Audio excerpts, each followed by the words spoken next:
I greet the loving earth beneath our feet. I greet the stars in the sky, the moonlight in all her beauty.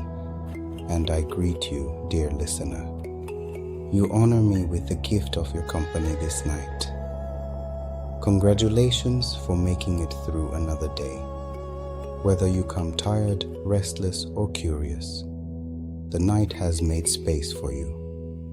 If what we create here together resonates with you, feel free to like and subscribe, or simply say hello in your native tongue and tell me where you have joined me from, so that I myself may look up in the night and know we all bathe in the same moonlight and share in the comfort that we are all children of the cosmos, listening to stories of old as our ancestors did before us. And if the stories I tell come from your family, your town, your lineage, your people, I beg, forgive my tongue if I miss any words, and know that I speak them with careful respect for the cultures that kept them alive. Before we begin, a gentle note for any listener who carries arachnophobia. Tonight's stories are told with softness and respect, but tonight's stories may also invoke spider imagery, threads, webs, legs moving with slow purpose, and for some listeners that can feel very present in the mind. If that is too much for you tonight, this channel holds other stories that may soothe your spirit more. And if you choose to stay with me, I endeavor to keep your mental and spiritual safety as my priority. And just between us, I know a certain spider who loves organization. He likes a neat corner, he likes a tidy line, and he likes the calm feeling of connection. So if your thoughts wander into a corner of the mind tonight, do not worry. That is simply him doing his quiet work. Tonight we are going to walk through a web. Not a web of panic, not a web of alarm, not a web that asks you to remember complicated turns. This is a softer web, the kind that holds dew like small beads of glass, the kind that sits quietly in the upper corner of a room, doing nothing loud at all. And as you listen, you will not need to climb. You will not need to run. You will only need to notice. Because a web is, in its simplest form, a map. It is a map made of lines and small crossings and distances you can feel even if you cannot see them. So let us begin with a calm definition. A web is a set of threads placed with intention. And because we are moving slowly, we will treat intention like a material. We will treat it like cloth, and like string, and like the quiet habit of making sure something is held. Picture a room at night. It does not need to be your room exactly, just a room that is safe. Dimensions. Still, maybe there is a fan turning slowly. Maybe there is no fan at all. Maybe the air is just resting. Now picture the upper corner of that room, the place where two walls meet, and the ceiling meets them both. It is a quiet three-way meeting, a small geometry. And inside the small geometry, you might notice a thread, thin, almost not there. And if the moonlight hits it at the right angle, it becomes visible for a moment, then invisible again. We will take our time here because this is where our story likes to begin. In corners, in small places, in the parts of a room you do not usually look at when the day is busy. It is worth noting that many traditions have a way of honoring the small, the overlooked, the quiet worker. And in the Akan imagination, there is a small figure who has traveled very far. His name is often written as Anansi, and tonight in our phonetic first telling we will call him Anansi. Anansi is a spider, but he is also a storyteller, and sometimes in some tellings he is also a man, which is to say he is a presence that can change shape depending on what the story needs. For now, we will keep him in his simplest working form: small body, 8 legs, a patient way of moving. And before we let him move at all, we will do what a calm mind does best. We will do something simple. We will name the parts of a web, because naming can be gentle. It does not rush you. It does not surprise you. It simply places one idea after another in a calm order. So here are a few parts of a web spoken slowly. First, there is the anchor line. The anchor line is not decorative. It is practical. It is the first agreement between the spider and the world. The spider says quietly to the wall, "Hold this," and the wall, being a wall, does what walls do. It holds. Then there is the frame. Not a frame like a picture frame, but a boundary, a gentle outline. Think of a frame as the quiet decision of where the web will not go, and where it will. Then there are the spokes, lines that move outward from a center. If you have ever looked at a bicycle wheel, you already understand. Except this wheel is made of breath-thin thread, and it is built in air. Then there is the spiral. The spiral is the part that makes people say, "Yes, that is a web." It is the part that gives the web its calm, repeated rhythm. Loop, loop, loop. And each loop sits near the last one without touching it too roughly. And then, depending on the kind of spider, there may be the sticky work. Small adhesive points, not loud glue. Just a quiet stickiness, like the way honey lingers on a spoon, like the way dew holds to grass. And finally, there is the air itself. Because a web is a structure made for air. It lives in air. It listens to air. It speaks to air. It is easy to forget this. When we look at a web, we think we are looking at thread. But we are also looking at the shape of the space in between the thread.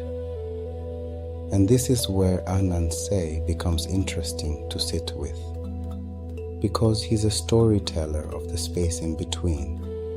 He tells stories that live in the gaps, stories that travel along thin lines. In the Akan tongue, the everyday word for spider is often written as Ananse, and we will say it softly as Ananse. And when people speak of spider stories, they may say Ananse-Sem, Nansa-Sem. It is a beautiful word because it sounds like a small basket of syllables, something you can carry, something you can pass from hand to hand without dropping it. Ananse-Sem, spider stories. Stories that can be told slowly in the dark so nobody has to hurry. And it may help gently to know that Anansi is sometimes called Kwaku Anansi. Kwaku in the name day system used across many Akan-speaking communities is a name for a boy born on Wednesday. So there is a calm humor in the title. It says in a simple way that even a spider has a birthday. Even a spider belongs to the rhythm of days. And in many tellings, Anansi does not work alone. There is a household around him. A wife who keeps the cooking pot from boiling over. Children who watch their father's tricks with bright eyes. Sometimes the story lets the wife be the steady mind of the room. She notices the hidden rule. She notices the ordinary detail that will become the hinge of the whole plot. And then Anansi, being a trickster, carries the plan in his mouth as if it was born there. And the audience smiles because they recognize the shape of real life, how cleverness is often shared and credit is often stolen. This is not only a moral, it is a portrait, a way Ananse-Sem can talk about pride and labor and family without calling any living person by name. And this is part of why these stories were kept for the night. In the old gatherings, people would sit close and the teller would open a small doorway of permission. We do not really mean it, which is to say this is story space, where a chief can become a sky god, where a greedy neighbor can become a leopard, so everyone can laugh and nobody has to accuse. A place where a complaint can be carried as a joke, where a warning can be carried as a song. And in some circles, the tale is not only spoken, it is answered, a line of call, a line of response. A small chorus that keeps the story warm the way hands keep a fire warm without touching it. And now, with those words resting in the room like folded cloth, we can return to the web. Because this web tonight will be our map. And like any map, it has landmarks. The first landmark is the corner of a room. The corner of a roof, the corner where a wall meets a beam.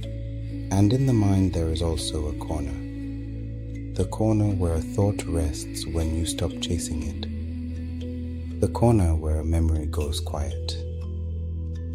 The second landmark is the center, not a center like a king on a throne, just a center like a knot, a meeting point. And if you imagine your own breathing as a web, you can feel this. The inhale moves outward. The exhale returns inward, out, and in. So take one slow breath now, in and out, and allow the room in your mind to stay dim. Allow the corners to remain corners. No need to check them. Because tonight, the web is not here to frighten you. It is here to organize the night. And in order to organize the night, we will make one more gentle list. A few kinds of threads. It may surprise you softly to learn that a web is not made of one kind of silk. Spiders can make different threads for different jobs. And because Anansi is both spider and storyteller, that feels meaningful. Think of the different threads we use in ordinary life. The thick thread used for stitching a bag, the thin thread used for sewing a hem, the thread used for tying a bundle of herbs, the thread used for a beaded necklace.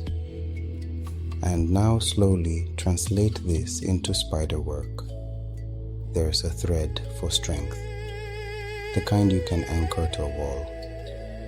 There is a thread for scaffolding, the kind you walk on while building. There is a thread for softness, the kind you wrap in layers like cloth.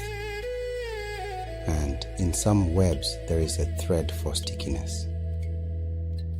Not for violence, just for the simple fact that the world is full of small things moving. And the spider, being a spider, has to know what has arrived. This is a good place to pause and remember what we are doing. We are listening to a story about a spider, but we are also listening to a story about attention, about how a small creature notices the world. And now gently we can let Anansi appear, not appearing with drama, not dropping from the ceiling like a sudden trick, just appearing the way small things appear when you finally look closely. Picture him in the corner. His body is small. His legs are long compared to his body, and each leg moves with a kind of careful arithmetic. One foot placed, then another, then another. And as he moves, the web speaks to him through vibration, not words, just information. A small tremble, a quiet ping, a soft pull. You can imagine this even if you are not fond of spiders, because it is like any system of signals. It is like a phone on silent vibrating on a table. It is like the way a floorboard tells you someone walked past. And for Anansi, these signals are the beginning of story. Because every story begins with noticing. And now, as we sit with this noticing, we can move outward from the corner, outward into the forest, outward into the village, outward into the sky.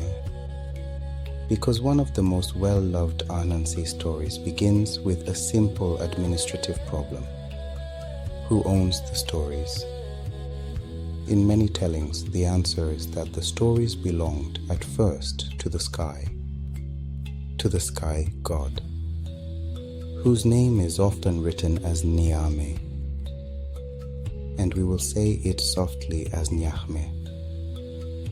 Nyame in these tellings is not a character who needs to shout. He is simply the fact of the sky, the steady presence above, the ceiling of the world, and the stories being light things, being air things lived with him, in the high place, in the far place, in the place you cannot reach by walking. Anansi, down below, looked at the world and felt something familiar, the feeling of a person looking at an empty shelf, the feeling of a storyteller with no book to open. And because he is who he is, he decided to solve the problem in the way he solves most things. With a plan, with patience, and with a very thin thread of stubbornness. And so Anansi looked up, not up with drama, not up with a trumpet, just up the way a small creature looks up when a task is on the list. He did not build a staircase. He did not ask for a ladder. He did what spiders do. He made a line. One quiet climbing line stretched from the world you can touch to the world you can only point at. If you want to imagine it, do not imagine a thick rope. Imagine something thinner than the idea of a string. Something that barely accepts moonlight. Something that is felt more than seen. And before he climbs, we can borrow a small tradition from the place these stories come from. Because in many Akan communities, spider stories are night stories. They are told when the work of the day is finished, when the cooking pots are quiet, when the compound has settled, when it is safe to laugh softly. And in some tellings, the storyteller begins with a small disclaimer, a ritual opening that says gently to everyone listening, we do not really mean it. We do not really mean it. Not because the story is worthless, but because the story is powerful enough to speak about things that are usually difficult to speak about. Greed, jealousy, unfairness, and the quiet ways people try to survive inside those things. So tonight we will borrow the spirit of that disclaimer. We will listen as if we are sitting in a courtyard after dark, and we will treat the story as a soft tool, not a command, not an alarm. And one more gentle note while we are here. When people say myth, they do not always mean untrue. Often, they mean something simpler. A tale that does not fit neatly into the historical record, but still holds the foundation of a culture. In Anansi stories, these Ananse-Sem are exactly that. Foundations made of thread and laughter, and the careful study of human habits.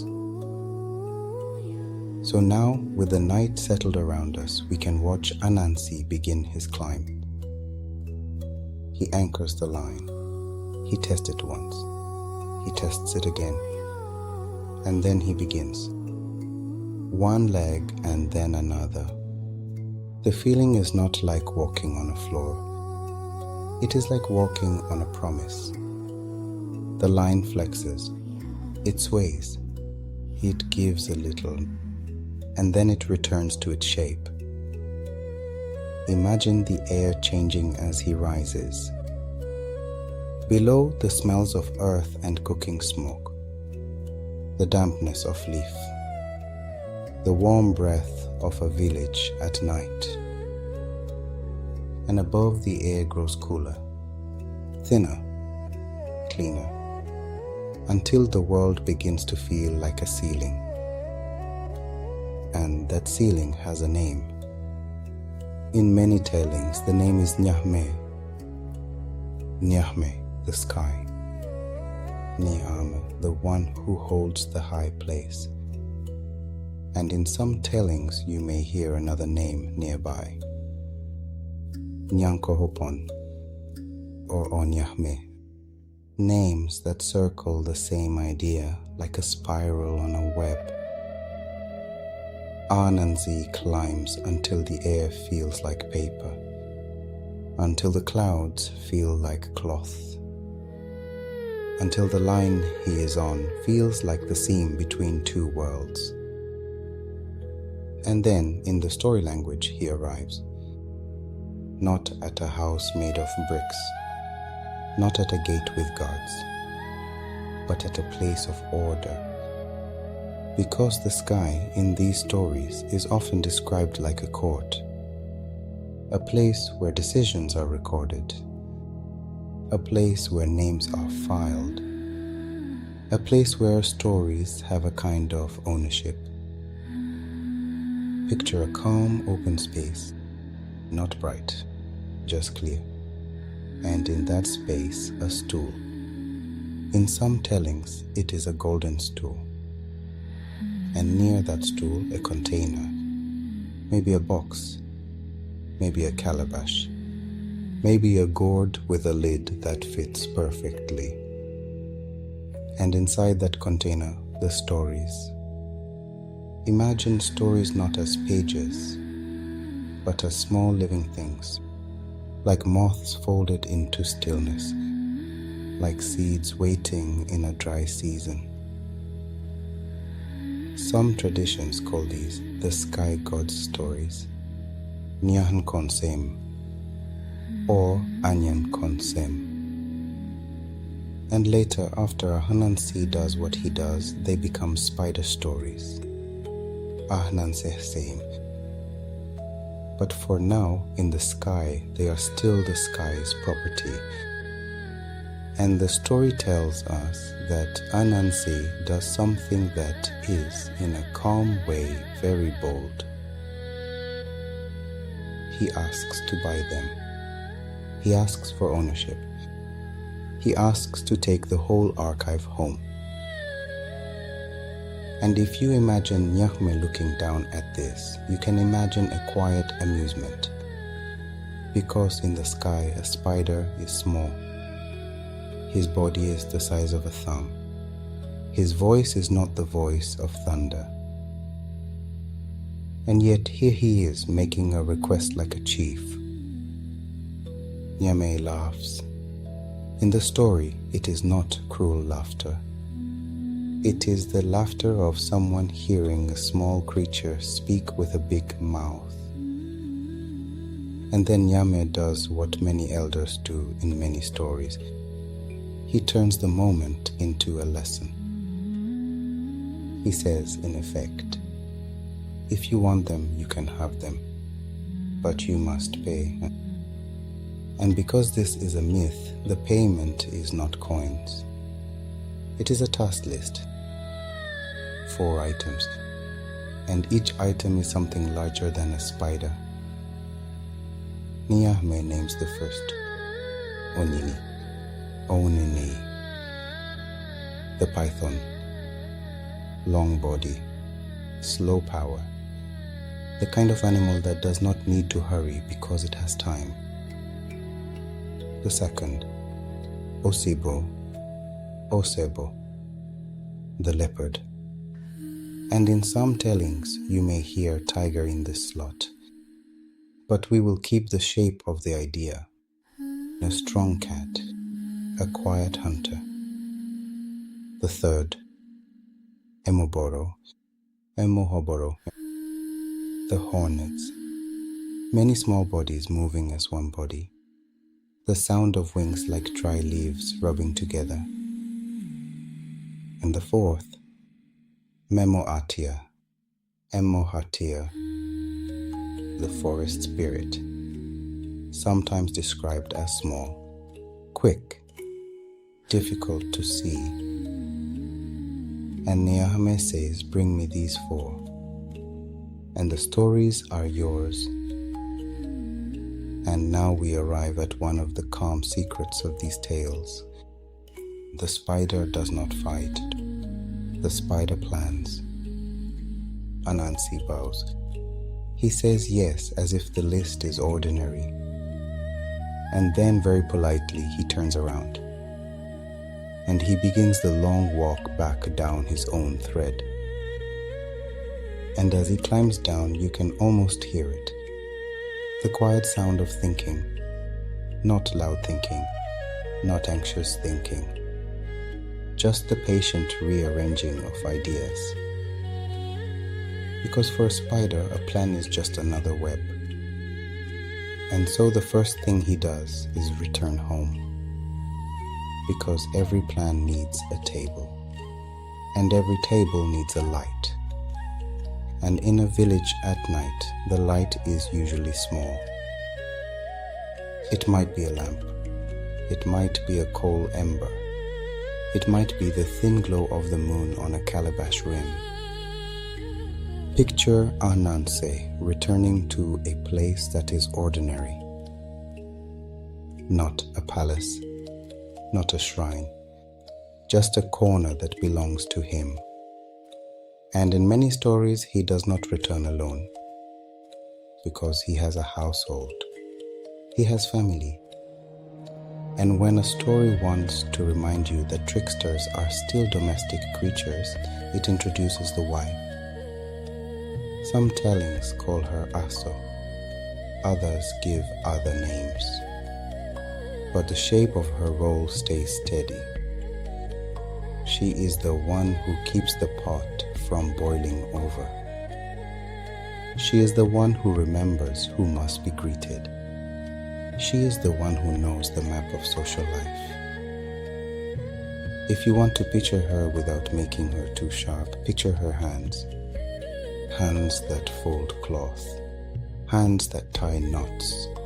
Hands that know how to measure a portion of yam without looking. Anansi comes in quietly. He sits, and he explains the problem. 4 items, 4 names. 4 creatures that do not, on their own, agree to be carried.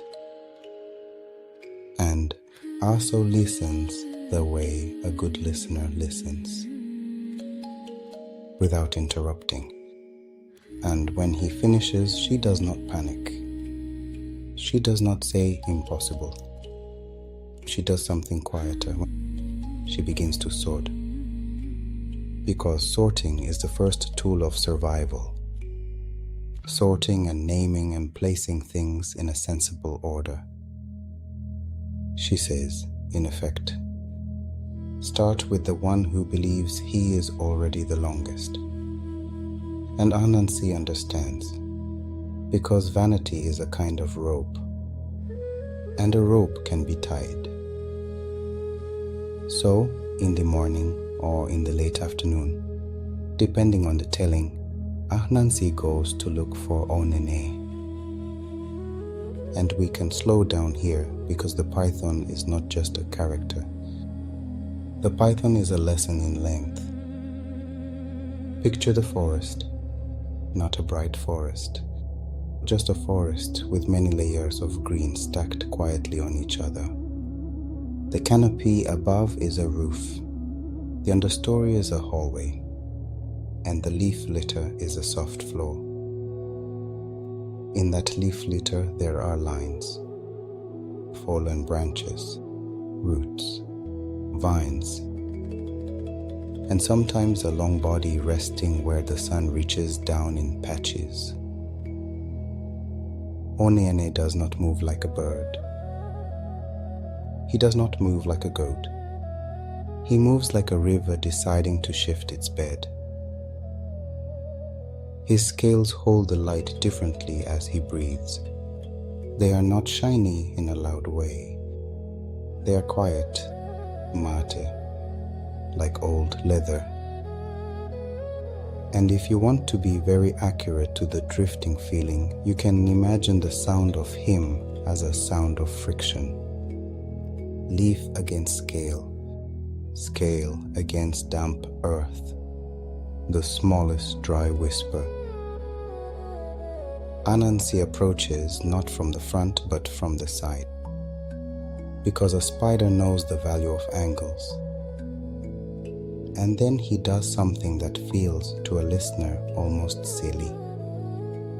He begins to argue loudly with someone who is not there.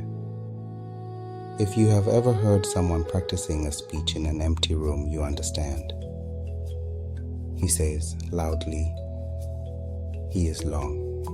No, he is not that long. He is longer than the bamboo. No, he is shorter than the bamboo. And because pride is a sound that travels, Onini hears. He lifts his head. He turns his attention. And then, as many stories do, the story gives him a voice. What is this noise? Who is talking about my length? Anansi bows very politely, because politeness is also a rope. He says, "Onini, forgive me. I was only trying to settle a small debate." And then he points to a measuring tool. In some tellings, it is a bamboo cane. In some tellings, it is a palm trunk. In some tellings, it is simply a long stick that happens to be nearby. And this is where the story can do what old stories do. We can linger on measurement, because measurement is calming. It turns pride into numbers. It turns argument into procedure. So imagine the bamboo, long, straight, with the faint rings where it grew, node by node, season by season. Imagine laying it on the ground, and then imagine laying a snake next to it. And now imagine the trouble with snakes. They do not like to be straight. They curve, they coil, they turn their bodies into question marks. Onini, proud, wants to prove a point, so he stretches and stretches and stretches. And each time a small part of him curls again, the way a hose curls when you stop holding it. Anansi makes a sympathetic sound. He says, "Ah, yes, this is difficult." And then he offers help the way a good assistant offers help. He says, "I can solve this, not with strength, with tying." And here quietly the web enters the forest.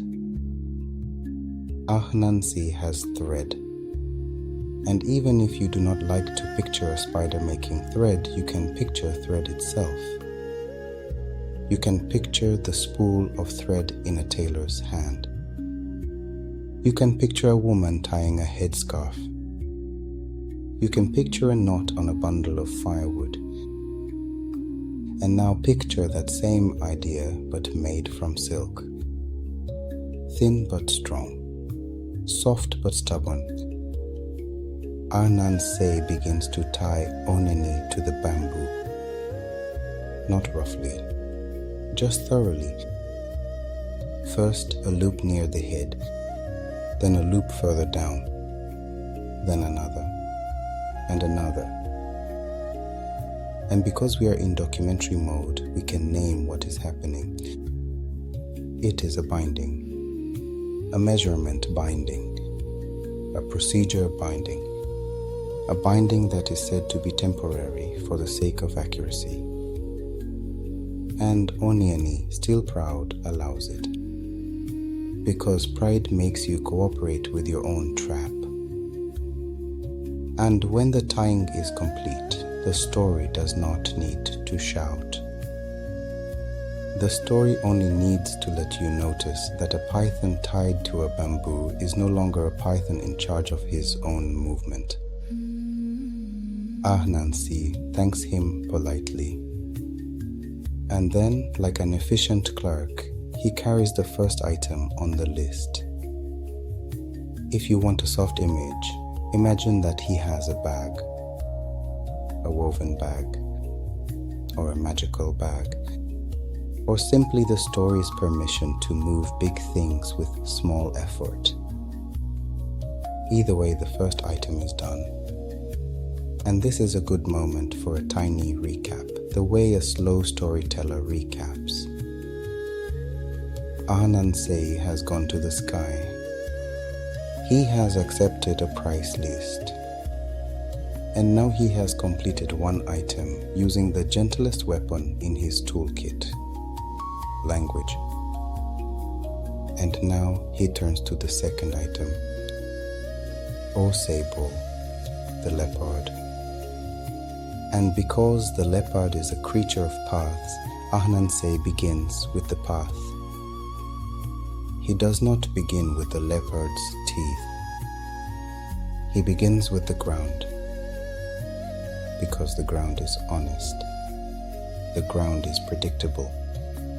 The ground has layers, and layers are easy to work with if you are patient. Picture a narrow path through the forest.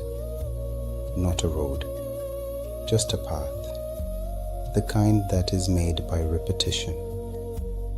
Feet passing again and again, hooves, paws, and the quiet sliding body of a cat.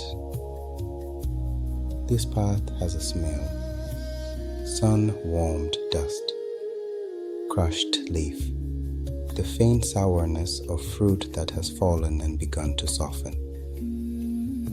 And this path has a texture. Some places are packed hard like clay. Some places are loose with sand.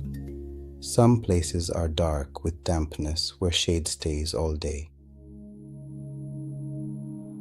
Anansi walks the path like an inspector. He does not hurry. He looks for the place where Osebo always steps. Because even a hunter has habits. And when he finds the right spot, he does something extremely ordinary. He digs. This is the part of the story that people often tell quickly. the spider dug a pit, and then the leopard fell in. But tonight we will not hurry past the work, because the work is where the calm lives. Imagine the first scrape of soil. The top layer is dry, light, crumbly. It breaks apart like old bread. Then the next layer, darker, cooler. It holds together a little more. It smells like rain that happened yesterday. Then deeper still, the soil becomes heavier. It sticks to itself. It clings to the tool. You can feel the difference between sand and clay with your eyes closed. And as he digs, Anansi makes neat piles. Because a spider, even a trickster spider, still respects order. He digs until the pit is deep enough that a large cat cannot simply step out. And then he stops. Not because the work is finished, because the work changes shape. Now the work is covering. He looks for leaves, wide leaves, banana leaves in some tillings. In other tillings, whatever the forest offers, he places them carefully across the opening. Not too tight, not too loose, just enough to hold the illusion of ground. And then he adds a little dust, just enough to match the path, just enough to make the trap look like the ordinary day. And now the most difficult work, waiting.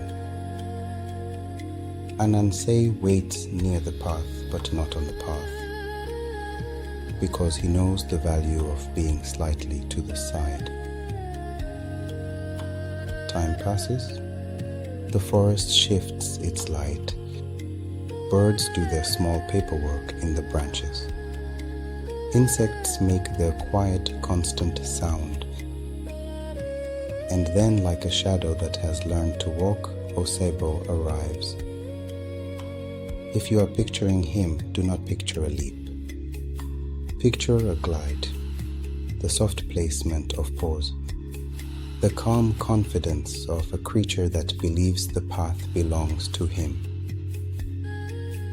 And then the simple physics of the leaves. They give way, The dust falls. And Osebo is now below the path in a hole that was not on yesterday's map. In some tellings, he roars. In some tellings, he curses the forest. But tonight we can keep the sound gentle. He makes the sound of frustration. And he calls for help because even strong animals call for help when the ground is not behaving. Anansi appears as if by coincidence, as if he was just passing, as if he had nothing to do with the pit at all. He looks down, he tilts his head, and he speaks like a concerned neighbor. Osebo, what happened to you? And this is where the story shows you another rope. Trust. Because Osebo does not suspect a spider. He suspects the earth, so he accepts help. Ananse says, I will lower you a line. And in some tellings, it is a rope. And in some tellings, it is a vine. And in some tellings, it is the spider's own silk, which is to say the spider uses what he always has. He lowers the line. Osebo climbs. Slowly, because climbing out of a pit is not elegant work. And as he climbs, the line does what silk does. It clings. It wraps. It takes advantage of friction. And the more Osebo pulls, the more the thread finds places to hold. Around the shoulders, around the legs, around the middle where breath expands and contracts. By the time he reaches the top, the story has quietly changed the situation. Osebo is on the path again, but he is not free. And Anansi, being polite, thanks him for participating in the procedure. 2 items on the list are now complete. And now we can move to the 3rd item, which is not one animal but many. Mmoboro, the Hornets. And to catch many small flying bodies, the spider chooses the oldest trick in the sky. Weather. The hornets have a home, a nest tucked into a branch or under an eave, depending on where the story is being told. And that nest, like most homes, has one great enemy: water that arrives too fast. So Anansi carries water, not in a bucket, in a leaf. Picture a large leaf cupped like a bowl, and in that leaf water trembling with the smallest movements of the spider's legs. And here we can take a slow detour into the sensation of rain, because the hornet story is really a rain story. Imagine the first drop, one drop landing on a leaf. The leaf bends, the drop splits, and the sound is a soft tick like a fingernail on a calabash. Imagine the second drop, then the third, and soon the sound becomes a texture, a blanket of small impacts. Rain has a smell too, the smell of dust being cooled, the smell of hot stone becoming quiet, the smell of earth opening its pores. And rain has a look. Thin lines in the air, darkening patches on the ground, small rivers forming where there were none. Now return to the leaf bowl in Anansi's hands. He pours, first on himself so he looks like a creature caught in weather, then on the nest so the nest thinks the sky has made a decision. The hornets come out in a hurry, and here the story could become sharp. But we do not need sharpness tonight. We only need the simple fact that frightened creatures are easy to direct. Anansi says calmly, "Oh, friends, it is raining, and more rain is coming." He holds up a container. In many tellings, it is a gourd, a calabash, a jar with a mouth wide enough for many wings. He says, "You can shelter here. You can stay dry. You can wait out the weather." And because they hate wet wings, they accept. One by one, and then many at once, they fly into the gourd. And when the gourd is full of buzzing, Anansi does the final step of the procedure. He closes it. 3 items on the list are now complete. And Anansi, walking slowly as if he is simply going to the market, carries the gourd with him. And now only one item remains. Mmoatia, the forest spirit. And this last item will require the spider's most delicate thread. Not strength, not weather, but etiquette. Because Mmoatia in many tellings is not caught by muscle. She is caught by manners. And it is worth pausing here to notice something about many West African story worlds. Greetings matter. They matter like a keys matter. They matter like the first stitch matters. Because a greeting is not just sound. It is an agreement. It says, I see you. And it asks, do you see me? And when the greeting is not answered, the silence can feel like an insult. Not because the world is fragile, because respect is part of the architecture. So, to catch Mmoatia, Anansi does not dig. He does not pour water. He makes a small person. In some tellings, he carves a doll from wood. In some tellings, he shapes a little figure from whatever is at hand. And then he coats it. Not with paint. With sap. Picture sap. The slow bleeding of a tree. Clear at first. Then darker as it thickens. Sticky in a quiet way. Sap has its own smell. Green and sweet. Like crushed leaf, like a bark warmed by sun. Anansi coats the doll until it is glossy with stickiness. And then, because stories love to include food, he adds bait. In some tellings, a bowl of mashed yam.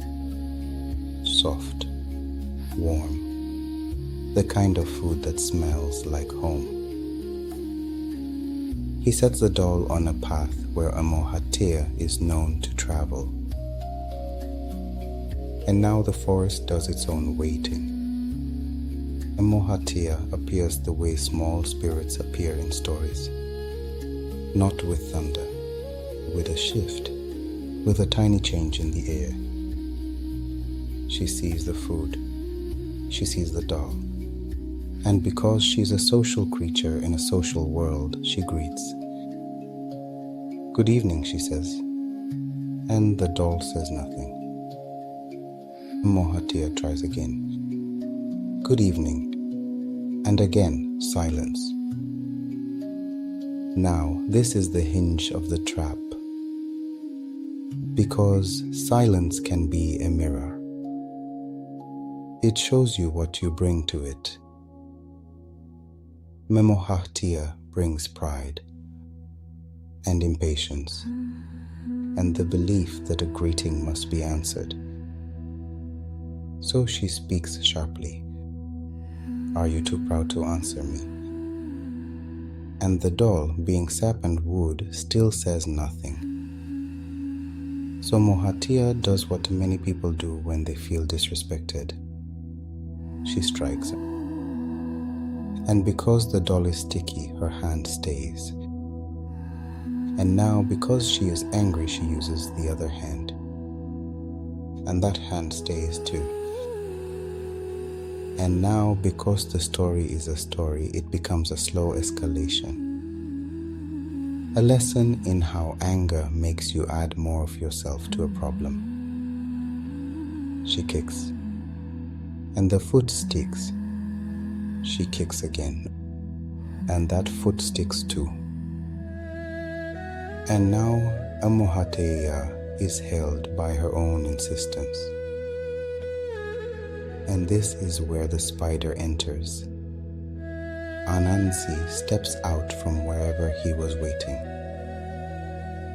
He does not gloat. He does not shout. He simply completes the procedure. He wraps Mmoatia with silk, not like a punishment, like packing, like someone tying a bundle for travel. And now the list is complete. 4 items, 1 spider, and a bag that is heavy with success. Anansi looks up again, and he finds his climbing line. And because the story is about story, the climb happens twice. up again, through air, through cloud, through the quiet border between the world that breathes and the world that watches. He arrives before Nyame, and he sets down the payments one by one. Onini, Osebo, Mmoboro, Mmoatia, and Nyame in the story becomes quiet. Because sometimes even the sky pauses when a small creature has done something that should not have been done. And then Nyame keeps his word. He opens the container of stories and he gives them. And in some tellings, he does one more thing. He changes the label. He says these are no longer only the sky stories. They are spider stories now. Ananse-Sem. And Anansi, holding the archive, climbs down again. Down the same thin line. Down through cloud. Down through air. Down into the warm smell of earth. And when he reaches the world, the story tells us that stories begin to move. Some tellings say he scattered them, like seeds, like ash in wind, like small birds released from a basket. And other tellings say he kept them close, and people came to him to ask for them. Either way, the important thing is that the world became full of explanation, full of jokes, full of warnings disguised as laughter. And this is where we can zoom out softly and talk about what Ananse-Sem is. Because Ananse-Sem is not just one story. It is a practice, a way of spending the night together. Picture a courtyard, people sitting close enough to share heat, children pretending they are not sleepy, elders speaking slowly so the words can land properly. And in that space, the storyteller is doing something very careful. They are laughing at power without naming power. They use animals because animals make good masks, and masks make critique safer. So a greedy person becomes a spider. A proud person becomes a python. A strong person becomes a leopard. And everyone listening can understand without anyone pointing a finger. And because the night is long, the story can include songs. Small repeated choruses, call and response, the kind of music that does not demand you sit up straight. This matters because it means that Anansi is not only a character. He is a doorway. When he arrives, people know the night has opened. And now that the stories belong to him, at least in the mythic paperwork sense, we can follow what he does next. Because once you own stories, you may be tempted to own something else. Wisdom. And that is how we arrive at another well-loved story. The pot of wisdom. In some tellings, the word for wisdom is Nansa, and Nansa is not one object.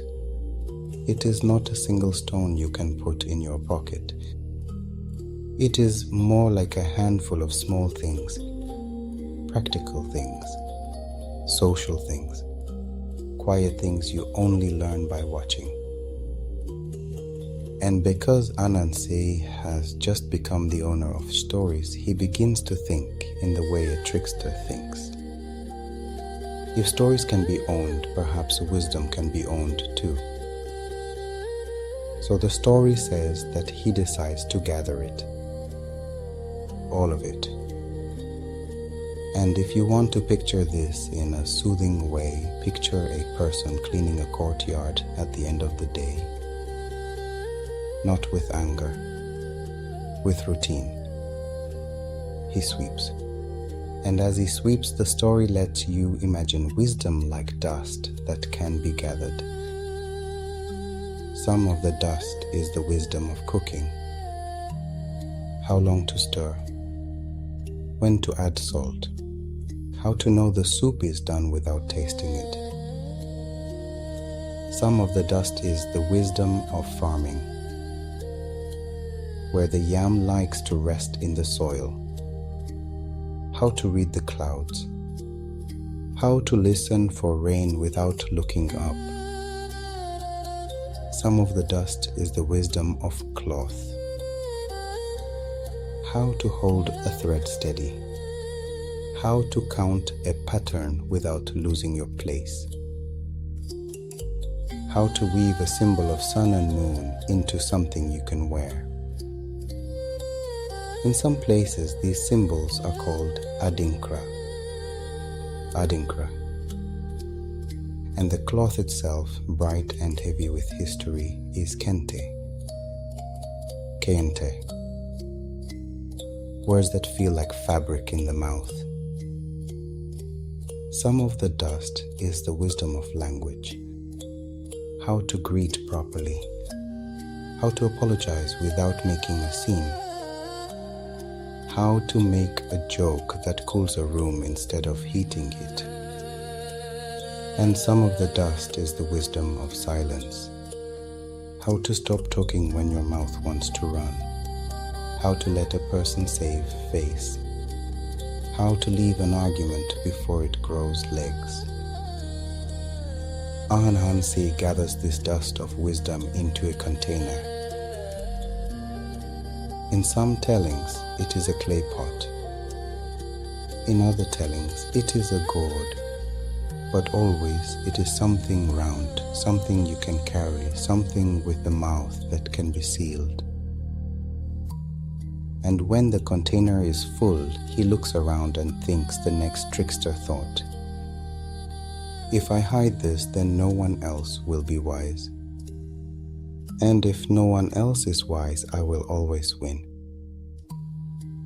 So he chooses a tree, not a small tree, a tall tree, the kind of tree that feels like a pillar holding up the forest roof. And he ties the pot to himself. In the first attempt, he ties it in front, right against the chest. And now, if you have ever tried to carry something bulky while climbing, you understand the problem without any further explanation. The pot hits the trunk. It blocks the arms. It steals the space where the body wants to press close for balance.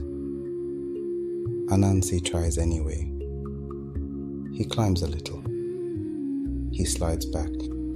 He climbs again. He slides again. And because we are moving slowly, we can turn this into a gentle rhythm. Up a little, down a little, up a little, down a little.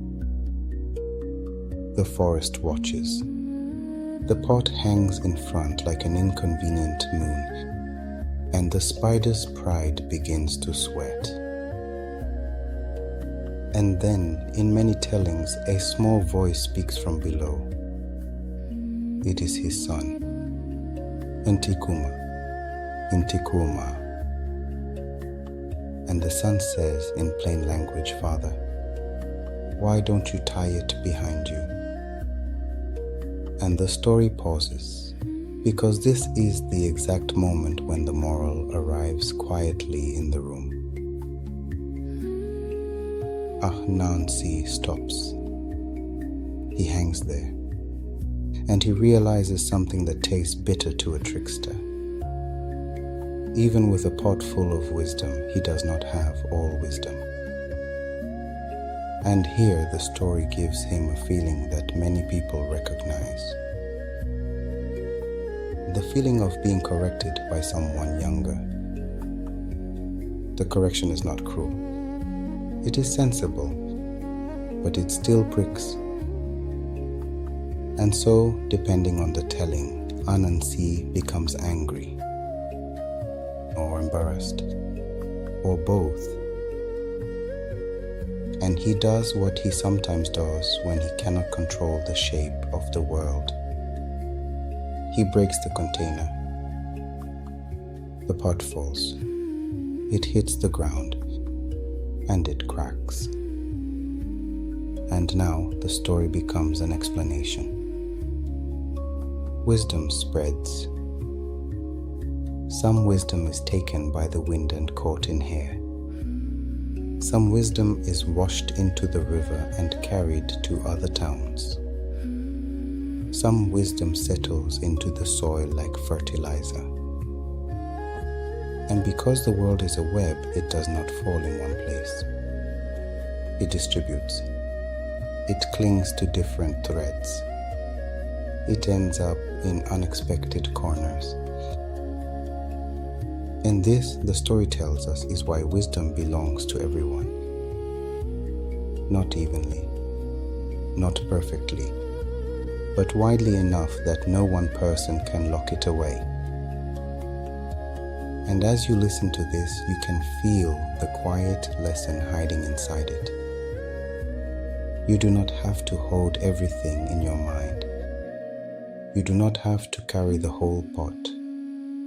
You can let thoughts spill out and distribute. And now, with the pot broken and the night still steady, we can return to Anansi as a storyteller again. Because once the world has stories, it begins to use them. And once the world has some wisdom, it begins to argue about how to share it. And that is where many of the smaller Anansi tales live. They are not all about sky courts and impossible tasks. Some are about dinner.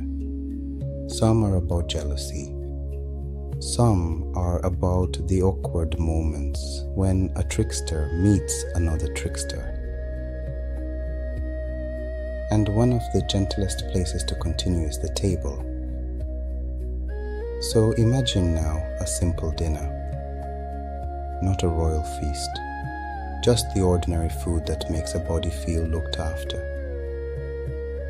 Maybe there is a bowl of yams. Maybe there is rice. Maybe there are beans that have been simmered until they are soft enough to crush with the tongue. And imagine Anansi sitting down, ready to eat when there is a visitor at the door. It is Turtle. And Turtle has the kind of body that tells you he did not arrive quickly. His steps are patient. His shell carries the dust of the road. His hands are dusty too because a turtle meets the world with his hands. And here the story pauses to remind you of a rule in the law of the forest. In many tellings, if company arrives and you have food, you share the food.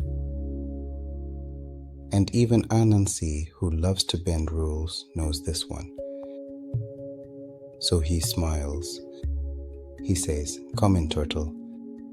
You're just in time for dinner." Turtle sits. He looks at the bowl. And his stomach, which has been empty for a long walk, makes a quiet request. And Anansi does what tricksters do.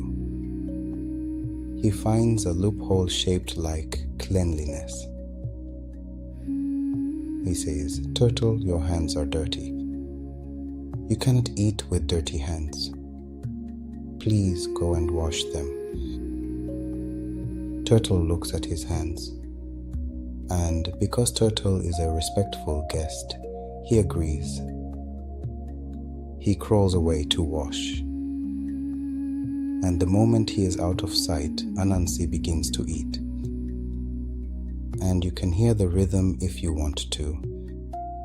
Not loud chewing, just the fast urgency of someone trying to finish a bowl before a guest returns.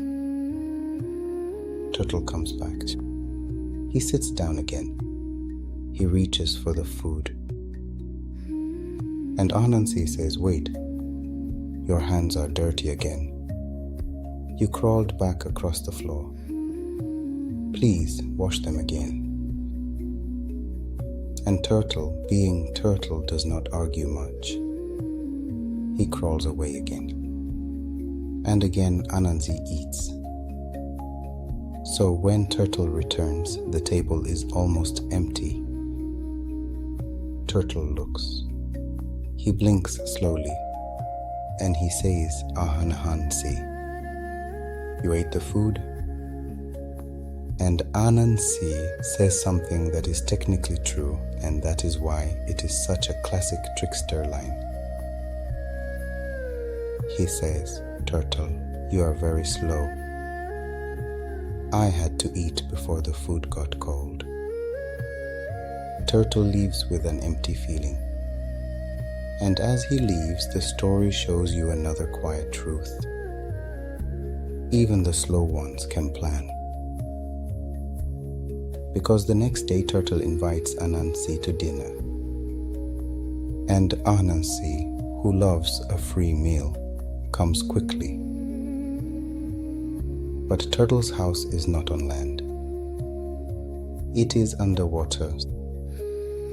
Picture a pond at night. The surface is dark. The moon sits on it like a coin, and the air above the water is cool and still. Anansi arrives at the edge. He calls down, and Turtle down below calls back, "Come down, Anansi. Dinner is ready." Anansi steps into the water, and he expects to go down, but he does not. He floats. And this is very funny in a quiet way, because a spider is light. He kicks. He paddles. He works all 8 legs at once, like someone trying to stir a pot with too many spoons. But he stays at the surface, bobbing. Turtle waits below, where sound is softer. Underwater sound is always gentler. It wraps the ears. It blurs sharp edges. And Turtle calls up again in that calm voice of someone who knows he has time. "Hurry, Anansi. The food will get cold." And Anansi, being a problem solver, looks around for weight. He finds stones, smooth stones, wet stones, stones that feel like quiet thoughts in the hand. And he fills his pockets, because in many tellings he is wearing a jacket. And now weighted he sinks, down, down, down, until he reaches Turtle's table on the pond floor. And there it is, a feast, the same kinds of ordinary foods, but arranged with care. Anansi reaches out, and Turtle says, "Wait, you cannot eat with your jacket on. Please, take it off." And Anansi in that moment understands too late what Turtle has done. The jacket is the weight. The jacket is the reason he is down here at all. But the rule has been spoken, and if you are going to respect the rules, you must respect them when they are inconvenient. So he takes off the jacket, and the stones politely return to the water. And Anansi floats upward slowly like a leaf. Up, up, up. And from the surface he can only watch Turtle eat. And this is the whole lesson in one simple shape. What goes around comes around. And if you are listening in bed right now, you can let that lesson be small. You do not have to solve every injustice tonight. You only have to notice that the world has balancing habits. And now, from dinner, we can drift into something even softer. Fruit. In many Anansi stories, fruit is an engine. It is what makes him move. It is what makes him scheme. So picture a garden. Goat has a garden in the telling. And in that garden there are melons. Melons have a particular smell when they are ripe. Sweet and watery, green rind warmed by sun, and inside the cool red flesh that makes your mouth feel like it is drinking. Anansi sees the melons and thinks the first trickster thought. I do not want to grow my own. I want to eat yours. So when goat leaves, the spider drops into the garden, and with a thorn he makes a small hole. Just enough for a spider body. He crawls inside the melon. And now you can imagine a strange comfort. The melon is a little room, cool, dark, sweet smelling. And inside that cool little room he eats, and eats, and eats, until he is full. And now, of course, he cannot fit through the hole he made. So he waits, and waiting makes him bored, and boredom makes him playful. When Goat returns, Anansi decides to turn his problem into a performance. Goat lifts the melon, and from inside the melon says, "Ow." Goat freezes. Melons do not usually speak. And yet here is a melon speaking. Goat brings it to others. Animals gather, and the melon makes little comments. And everyone believes they are watching something impossible. They decide, of course, to bring the melon to the queen. And the queen, who has seen many ordinary things and does not like being made a fool of, demands the melon speak on command. And Anansi inside stays quiet, because tricksters love timing. The queen grows annoyed. She calls the melon silly. And that is when the melon speaks again. It says, "You are the one talking to a melon." And the queen, now properly offended, throws the melon away with all her strength. The melon breaks, and Anansi crawls out, thinner again, happy to have survived his own meal. And as a last small laugh, the story lets him climb a banana tree, where even the fruit can seem like it has an opinion. And now, with dinner and fruit behind us, we can turn our eyes back to the night sky again. Because there is another story, a gentler one, that explains why a light sits above us at night. In that story, Anansi has sons. 6 sons in some tellings. And each son has a specific gift, like a tool hanging on a wall.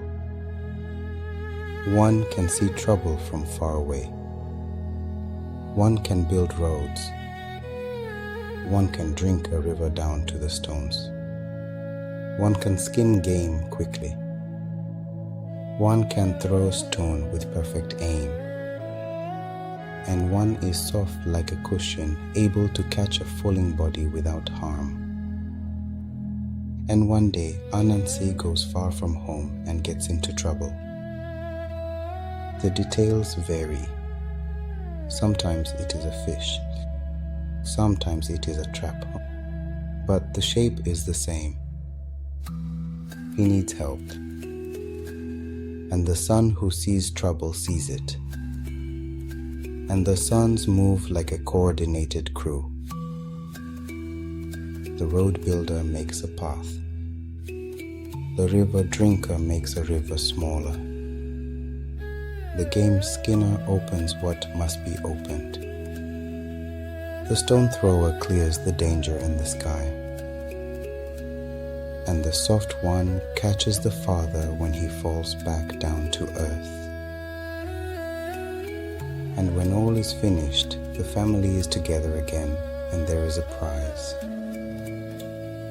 Ananse finds a globe of light in the forest. Bright, mysterious, gentle in the hand. And he wants to give it to the son who saved him. But which one? The one who saw the trouble. The one who built the road.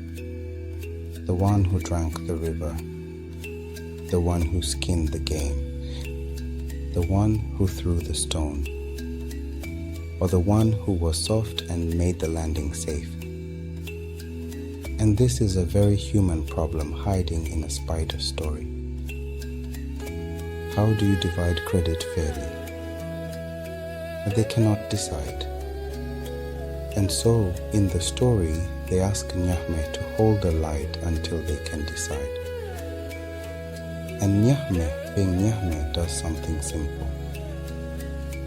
He places the light in the sky, not for one son, for everyone. And that light, the story tells us, is still there. It is there tonight. And now we have a table. We have fruit. We have a moon. And with those three things, we have everything we need to talk about how Anansi stories traveled. Because stories travel the way seeds travel. That they do not always travel in the same package. They do not always keep the same spelling. But they keep their shape. And Anansi stories especially are built for travel. They are light. They can be held in memory. They do not require a book. And the hard truth, spoken softly, is that there were times when books were not allowed. Drums were taken. Names were changed. People were moved against their will. But the story, as a shape in the mind, could not be confiscated in the same way. So Anansi traveled, not only as a character, as a method. And as the method traveled, the name shifted like cloth dye in water. In some places, you still hear Anansi, Ananse. In some places, you hear Anansi, like a word that has learned a new accent. In some places, you hear Nansi, Nancy. In some places, Brother Anansi. In some places, Kompa Nansi. In some places, Ba Anansi. And in some places, the spider becomes an aunt. Aunt Nancy. This does not need to confuse us. It is the same web, just tied to different nails. Because the heart of the Anansi story is not the spelling. It is the strategy. Small creature, large world, unfair balance of strength, and then a plan that uses the world's own habits against it. And the places these stories traveled to often gave them a new home inside the night. in some islands, people told them at wakes. Long nights when the community stays together, when grief needs company, when silence is too heavy to carry alone.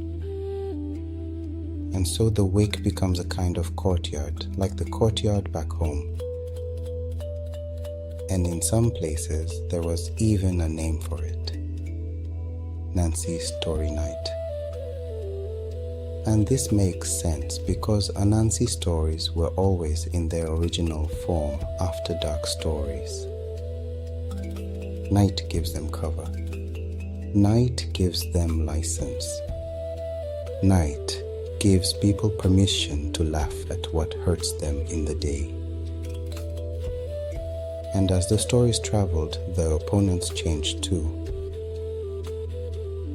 In the old story we told, the spider had to capture python and leopard and hornets and forest spirit. But in some Caribbean tellings, you may hear tiger appear again and again. And this is not because tigers lived in the local forest. It is because tiger is a useful symbol. Tiger is strength without subtlety. Tiger is appetite. Tiger is authority that expects to be obeyed. And in those contexts, the spider's cleverness becomes a survival language. It says you may not have power, but you can still have a mind. And it is also worth noticing one small technical detail. When a story crosses an ocean, it often carries a seed that grows into a new story. The sticky doll trap is one of those seeds. In one place it is gum and sap. In another place it becomes tar. In another place it becomes wax. But the engine stays the same. Someone expects a greeting. Silence feels like disrespect. Anger makes the person strike, and striking makes them stick. It is a story about etiquette, yes, but it is also a story about how emotion can trap you. And now, if you like, we can do a slow roll call of the places Anansi has visited just by name. Ghana, Jamaica, Trinidad, Suriname, Barbados, the sea islands of the American South,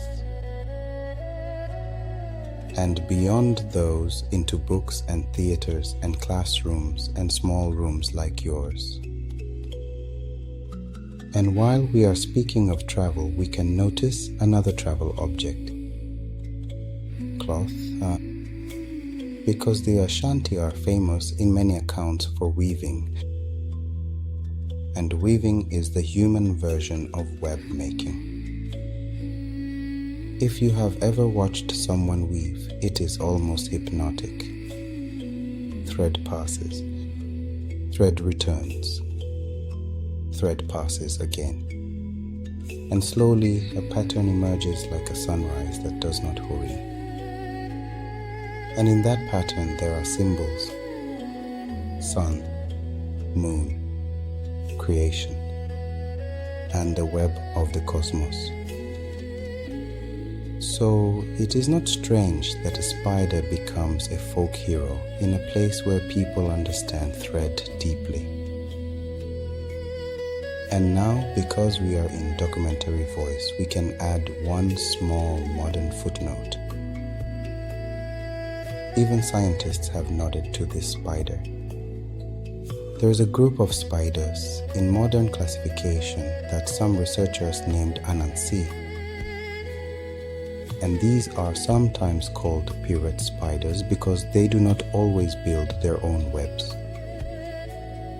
They invade the webs of other spiders. They mimic vibrations to lure another spider out.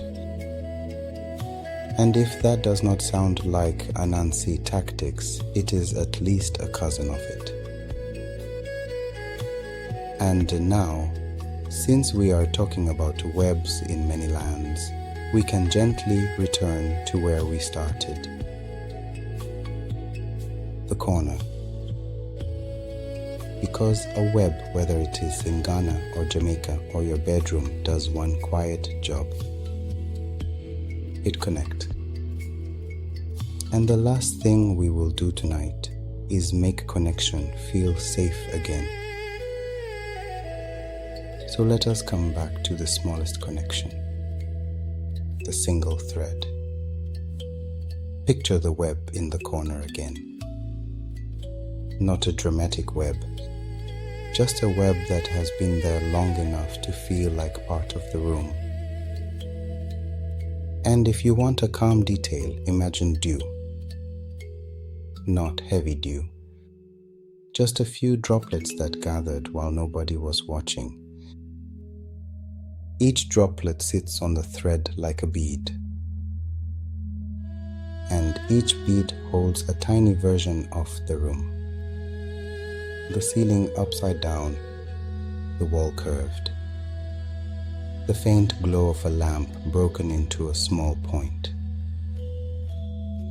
This is a good image to hold while you breathe, because it reminds you that the mind can hold many things without effort.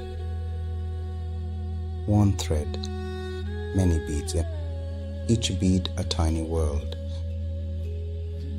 And in Twi, in Akan speaking places, there is a phrase that sometimes appears like a label. Ananse-Sem, Ananse-Sem, spider's web. And people use it to mean a clever plan, or a complicated problem, or the way life itself can feel tangled and beautiful at the same time. So tonight, if your thoughts feel tangled, you can borrow that phrase. Ananse-Sem, not as a warning, as a description. Because a web is not a mistake. It is a structure made by repetition. And repetition is how the nervous system learns safety. And now, since we are sitting with the web, we can take a slow walk through its parts again. Not because we forgot, because returning is soothing. First, the anchor points, where thread meets wall, where thread meets ceiling, where thread meets beam. Then the frame, the boundary that says the web will live here and not there.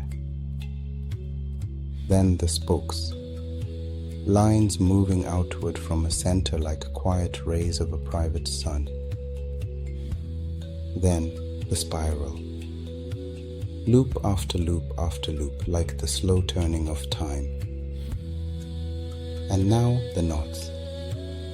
Knots are small, but they are the places where intention becomes permanent. Imagine a knot tied carefully, not yanked tight, just firm enough to hold. And now imagine that your own body has knots too.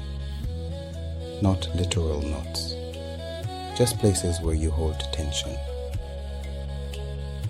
The jaw, the shoulders, the belly, the hands. And as you exhale, you can loosen those knots without any ceremony. Not in one breath, just a little. And now, while the web rests in your mind, we can return once more to the human side of this tradition. Because Ananse-Sem is not only silk, it is voice, and it is timing. In some communities, people say you should not tell these stories in the daytime. Daytime is for work, for farms, for markets, for the ordinary keeping of life. Nighttime is for the other work, the work of remembering, the work of teaching without scolding, the work of laughing without breaking the village into fights. And so the night has rules. The disclaimer: we do not really mean it. We do not really mean it. And in some tellings, people even say it in the local language first, so the mouth remembers the shape of the tradition. Yen nanno, yen nananno.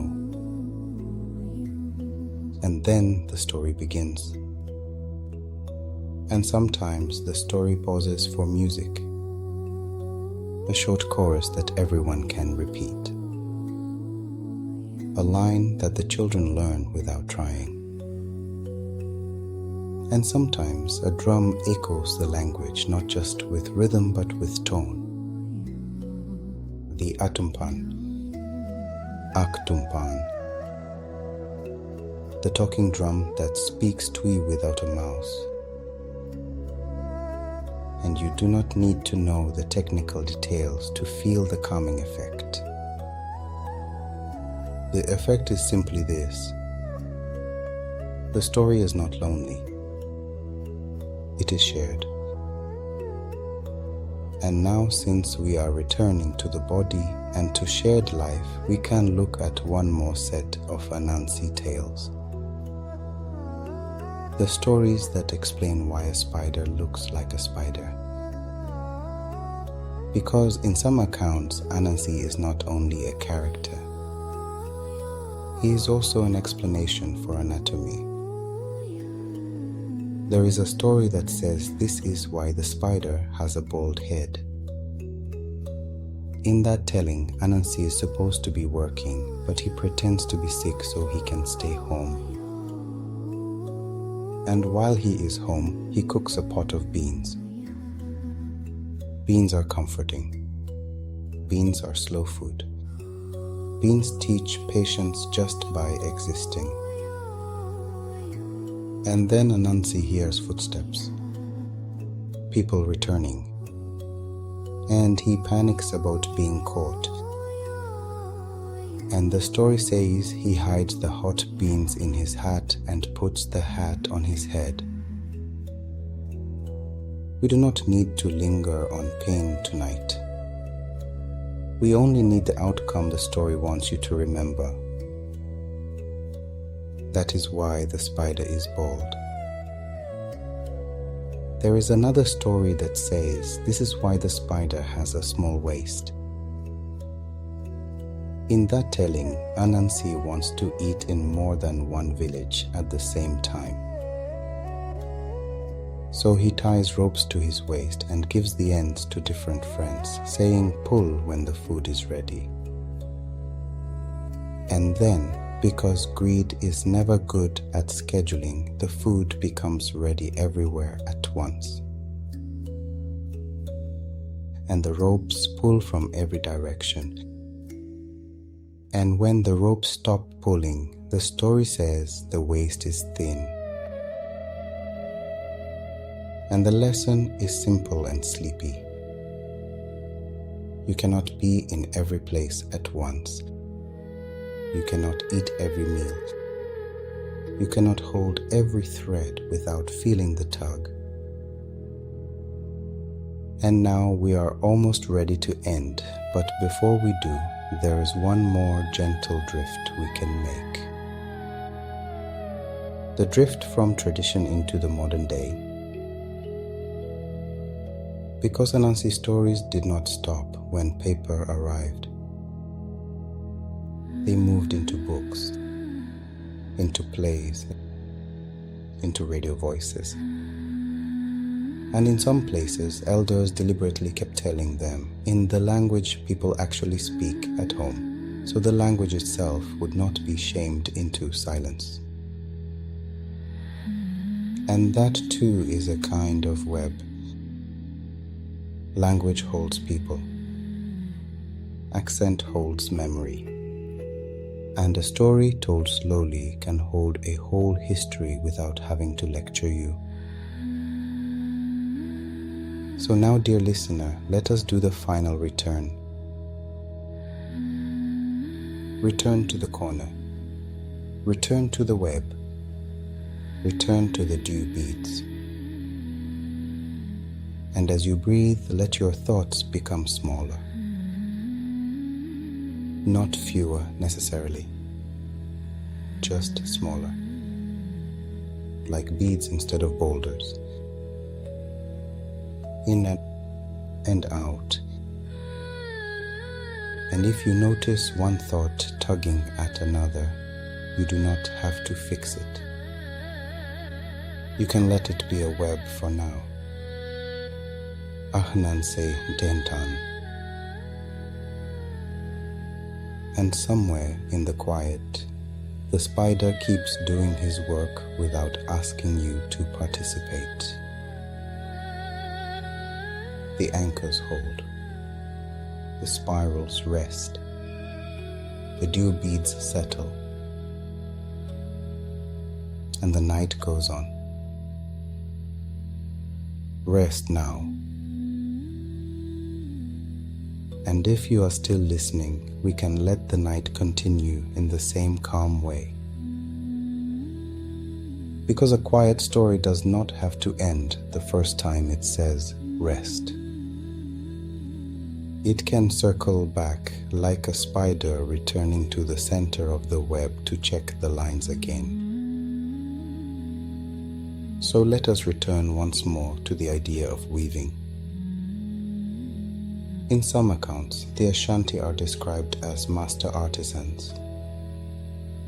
Fine metal work, carving, and weaving of cloth so precise it can carry symbols without needing words. And the symbols themselves are often a kind of quiet index. Sun, moon, creation, universe, and the web of the cosmos. The web of the cosmos is a gentle phrase.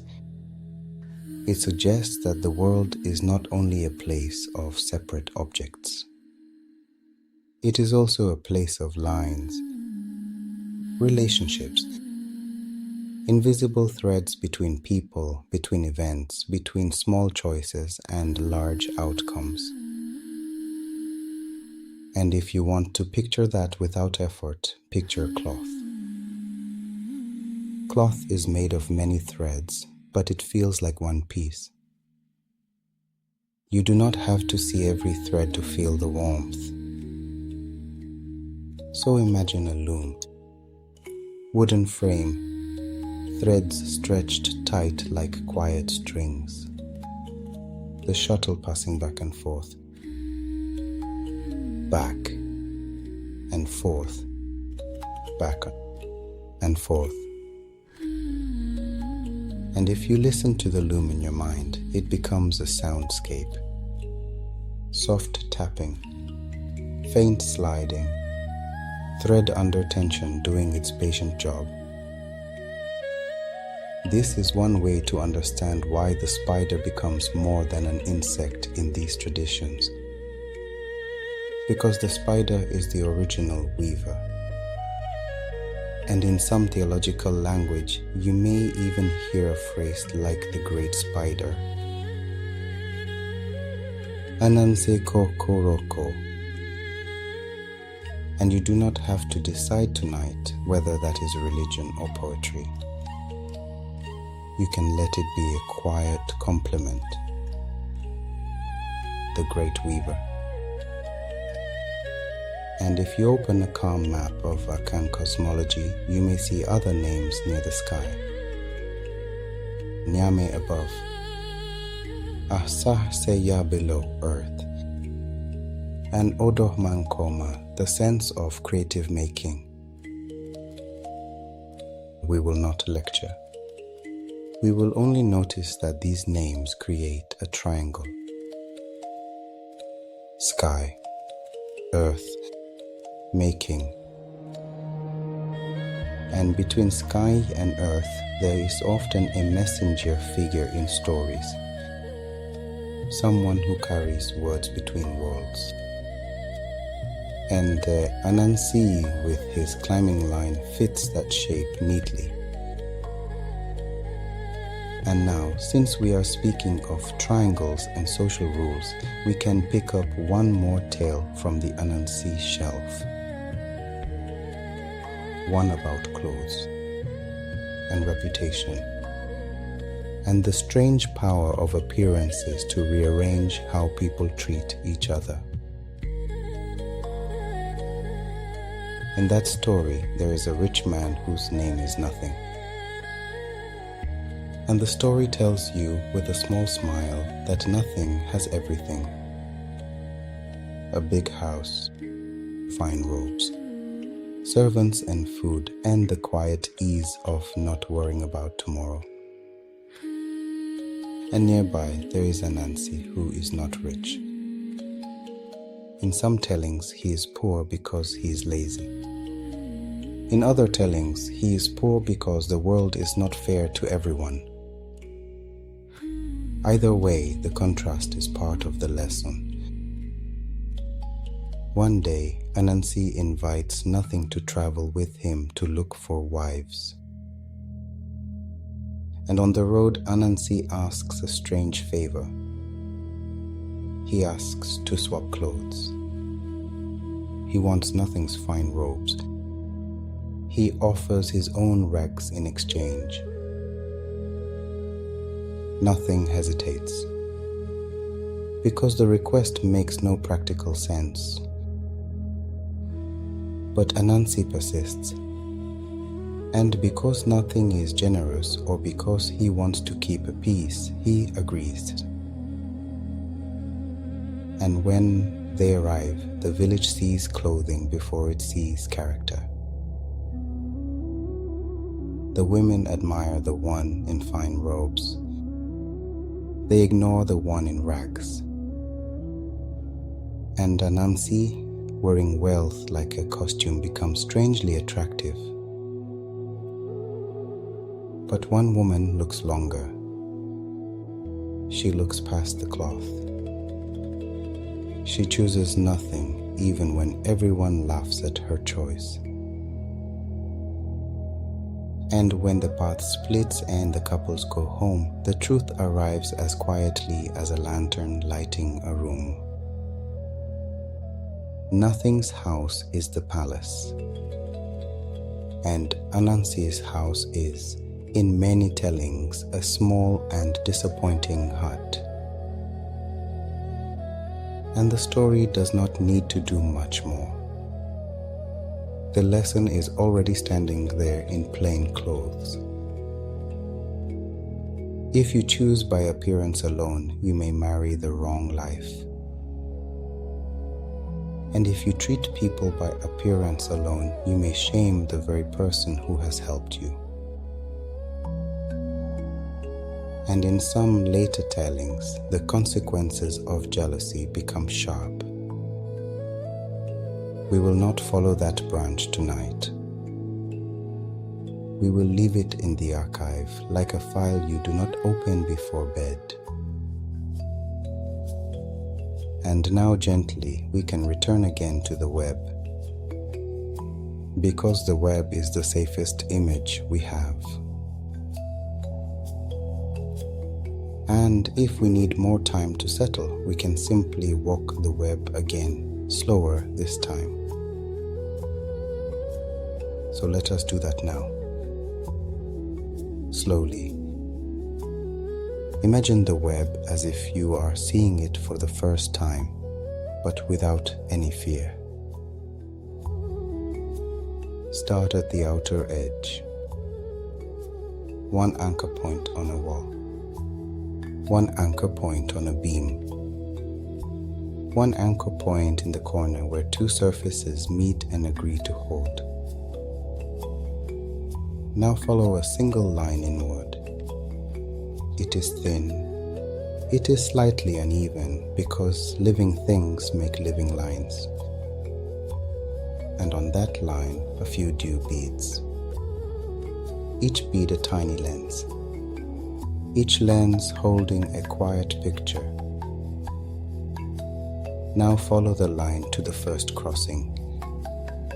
The crossing is a small knot, not a bulky knot, just a touch point where silk meets silk and decides to stay.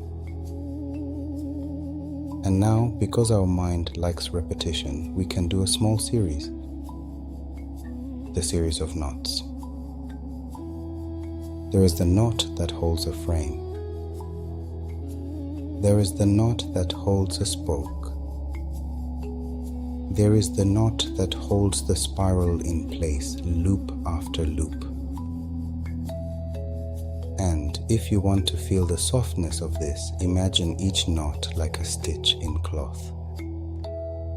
Stitch, stitch, stitch. And now we can do another series. The series of threads. Some threads are for strength.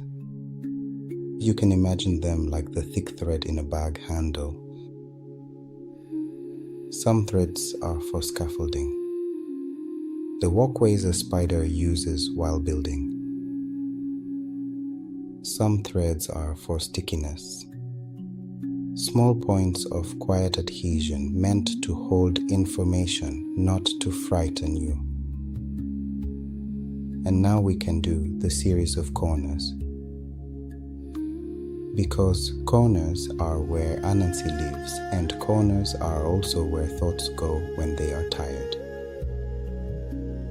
There is the corner of a room. 2 walls and a ceiling meeting like 3 slow hands. There is the corner of a roof. Wooden beam thatch. The smell of dry grass, the warm dark of sleeping houses. There is the corner of a tree branch. Leaf shadow, bark texture, a small pocket of air protected from wind. There is the corner of a ship's hold in the Diaspora imagination, where people hid their language inside their mouth so it would not be taken. And there is the corner of your own mind. The place where a thought sits down when you stop feeding it attention. And now, with all these corners, you can let your own body be a house. You can let your bed be the floor. You can let your blanket be cloth. And you can let the night sky above your roof be the same sky that holds the moon we spoke of earlier. And if your mind wants one last proverb to hold, we can borrow another one of those archive phrases. If Anansi is in the house, we do not ask who spun the web, because the web is already here. The web is already doing its quiet work. So you do not have to solve the web tonight. You only have to rest inside the structure that is already holding you. And because the structure is holding you, we can take our time. We can take the story and turn it in the hands like a smooth stone. In some traditions, people say the best way to understand a story is to tell it again, but slower. Not louder, not faster. Slower. So let us open gently the old bargain of how the stories were bought. Not the dramatic version, the administrative version, the version that reads like a calm list of tasks completed with notes on materials and methods. Because lists are soothing. And method is soothing. So first we gather the materials. And the first material is silk. Silk is the spider's ink. It is how he writes on air. And if you want to imagine silk without imagining the spider too closely, imagine thread on a spool.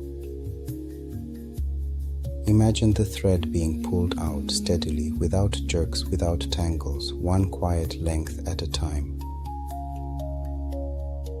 Thread has a sound when it moves, a faint whisper, almost nothing. And it has a feeling. Light pressure on the fingers, a suggestion of friction. Silk in a web also has a purpose. Some silk is for strength. Some silk is for construction. Some silk is for noticing. Because the web is not only a trap, it is also a sensor. It tells the spider what the air is doing. The second material is a measuring stick. In the story, it may be bamboo. And bamboo is one of the commonest materials in the forest. It grows in segments. Node, or what? Node. And each node is like a tiny checkpoint. It says growth happened here, and then it happened again. When you hold bamboo, you are holding time made solid. The third material is a path. This is strange because a path does not feel like a tool. But for the spider it is. The path is where habits live. And habits are easier to predict than personalities. The path is made of repeated footsteps, and repeated footsteps are a kind of calendar. The fourth material is leaves. Leaves are the forest's paper. They are used for covering, for wrapping, for hiding what is not ready to be seen. The fifth material is water. Water is the sky's simplest language. When water falls, creatures react. When water is absent, creatures react too. And water has moods. There is water as dew, water as rain, water as a river. In the Hornet procedure, water is used as a message. The sixth material is a gourd, calabash, the dried skin of a plant turned into a container. Containers are important in many African story worlds. Pots for wisdom, gourds for disease, boxes for stories. Because a container is a promise. It says this can be held. The seventh material is sap. Sap is patience in liquid form. It moves slowly. It thickens. It sticks. And in the forest spirit procedure, sap becomes a teacher. It teaches that anger can glue you to your own mistake. And finally, the last material, the one that is never named as a tool but always acts like one. Politeness. In the story, Anansi bows. He greets. He speaks with respect even when he is building a trap. And this is not just decoration. Politeness lowers the guard of the world. Now, with the materials gathered, we proceed through the tasks. Task 1. Onini, the python. Method. Create a disagreement about length. Invite the python to participate in measurement. Use silk to keep the body aligned to the bamboo. Notes. This method depends on vanity. It also depends on the calm authority of numbers. Because when you turn pride into a measurement exercise, you turn heat into paperwork. Task 2. Osebo, the leopard. Method. Study the path. Dig a pit. Cover the pit with leaves and dust. Offer help. Notes. This method depends on habit. It also depends on the social rule that help is offered when someone is stuck. And perhaps the deepest note of all.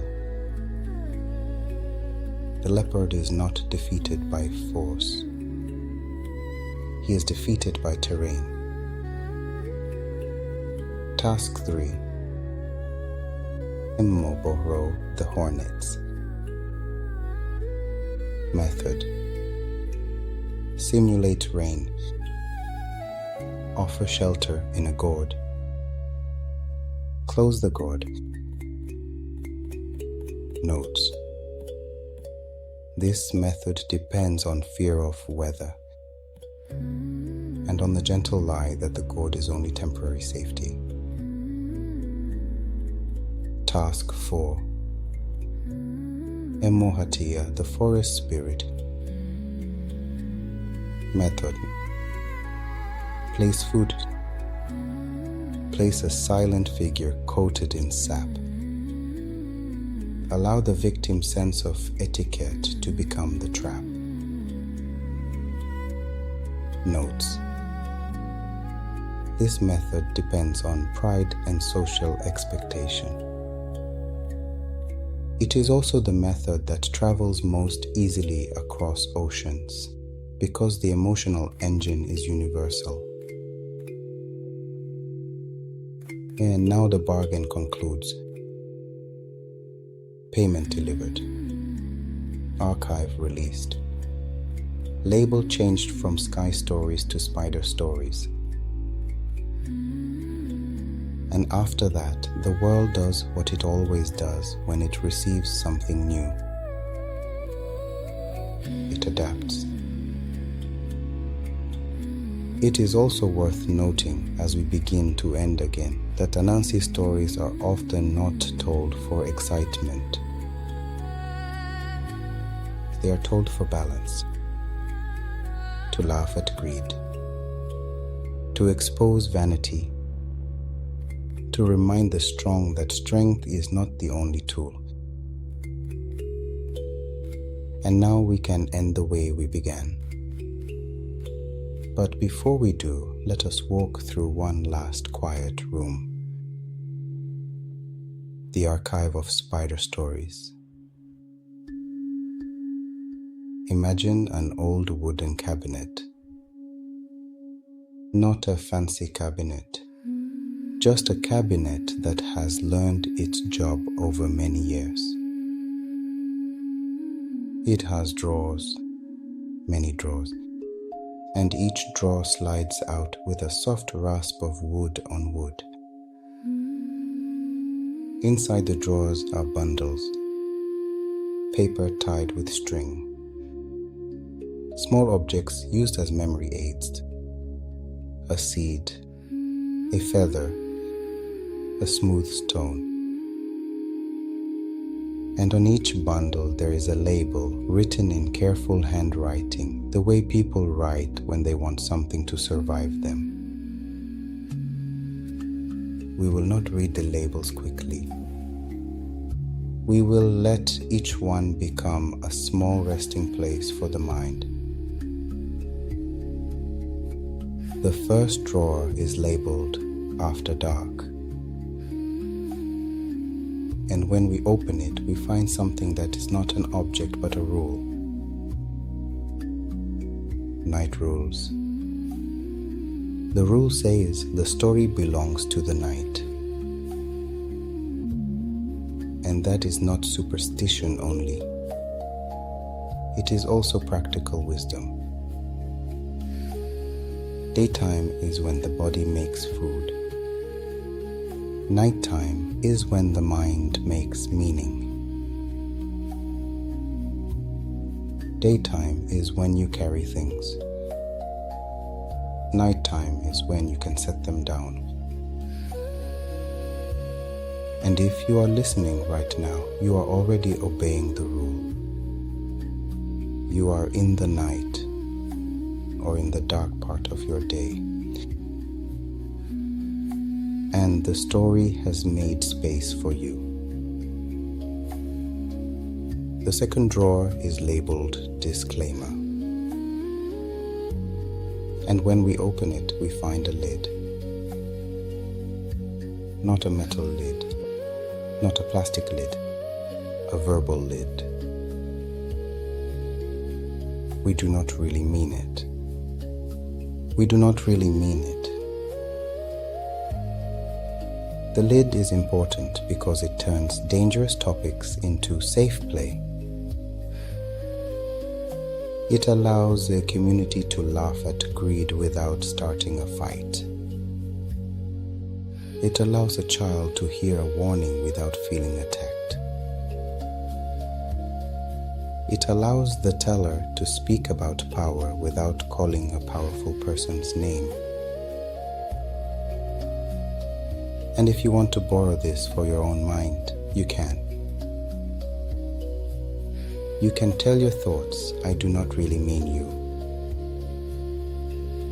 You can let the thoughts play in a safe room without having to obey them.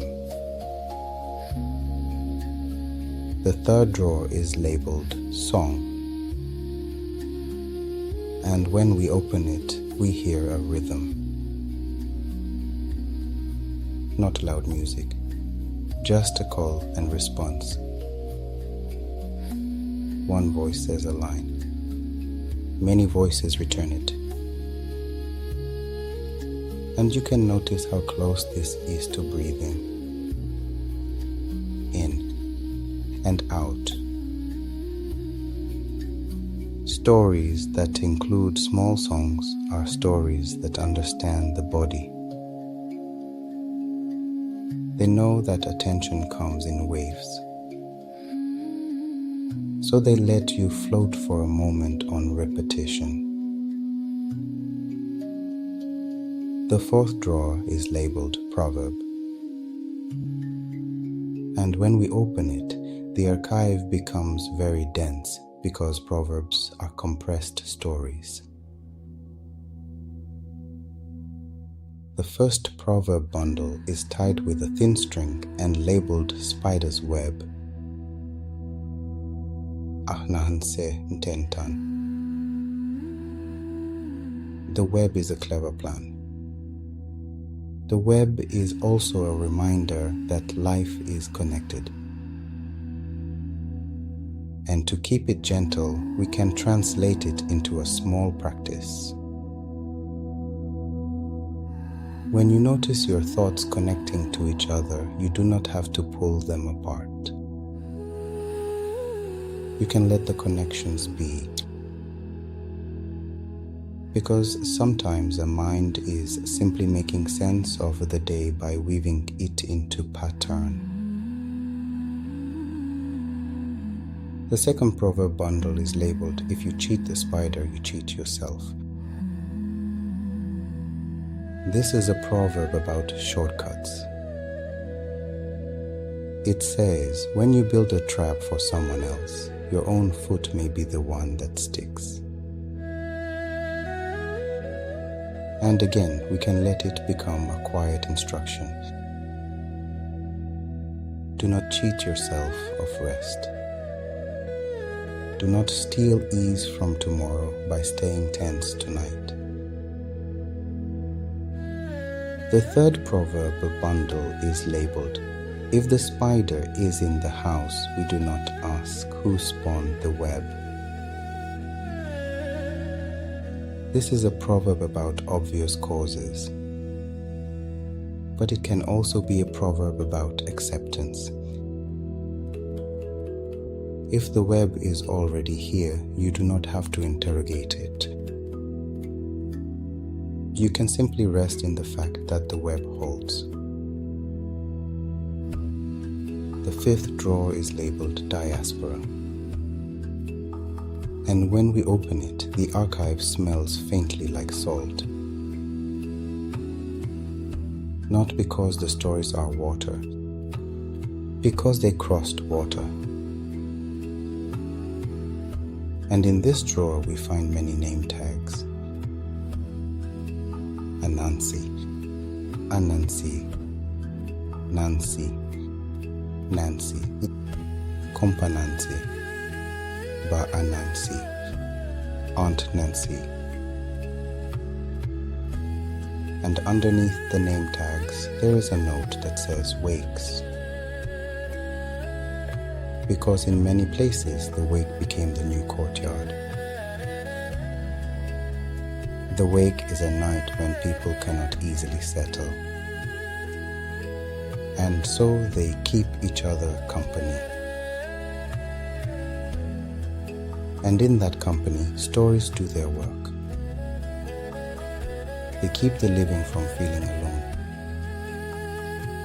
They keep the mind from falling into only one thought. The sixth drawer is labeled Modern. And when we open it, we see a stage. Because in modern Ghana, some artists built theatre forms from the old storytelling shapes.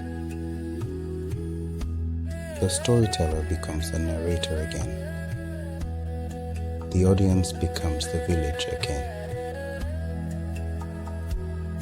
And the spider, always adaptable, becomes a character who can live under stage lights without losing his old night voice.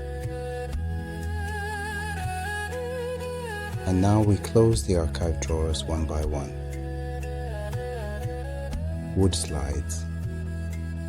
Strings rest. Labels go quiet. And we return to the simplest thing again.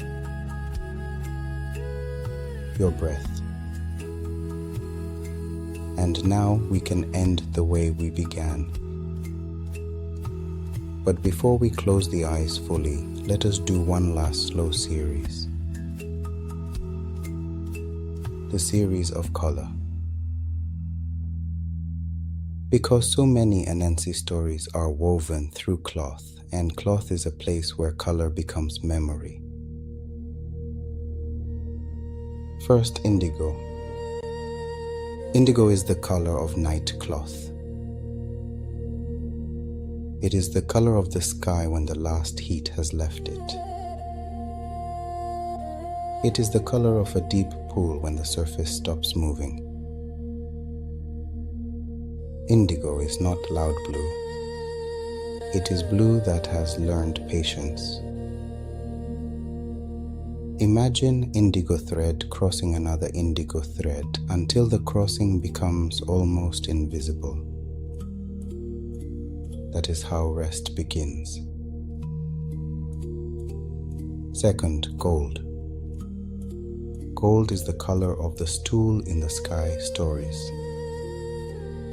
It is the color of a lid on a gourd when lamplight touches it. Gold does not have to be bright to be gold. It can be muted, dusty, soft like old metal that has been handled often. Imagine gold as a thin line in a dark cloth, not shouting, just reminding you that something is held and valued. Third, forest green. Forest green is the color of leaves that do not move. It is the color of shade, the color of quiet corridors under canopy. Forest green is also the color of the places where traps are built. The banana leaf over the pit, the leaf bowl holding water. And if you imagine it now, imagine it as a blanket. Green folding over the world, cooling it. Fourth, clay red. Clay red is the color of the path when the sun has touched it. It is the color of earth that stains the fingertips. It is the color of the pit when the top layer is removed and the deeper layer appears. Clay red is practical. It is not a ceremonial color in this moment. It is a working color. And if you imagine clay red now, imagine it as weight leaving the body. Heavy thoughts settling downward into soil. Fifth, white. White is the color of moonlight on a web. It is the color of dew beads. It is the color of the quiet blank space between one thought and the next. White does not need to be bright. It can be gray-white, smoke-white, cloud-white. And white in this moment can be the simple permission to stop trying. Now, the series of sound. First, the sound of silk. Silk does not snap like rope. It whispers.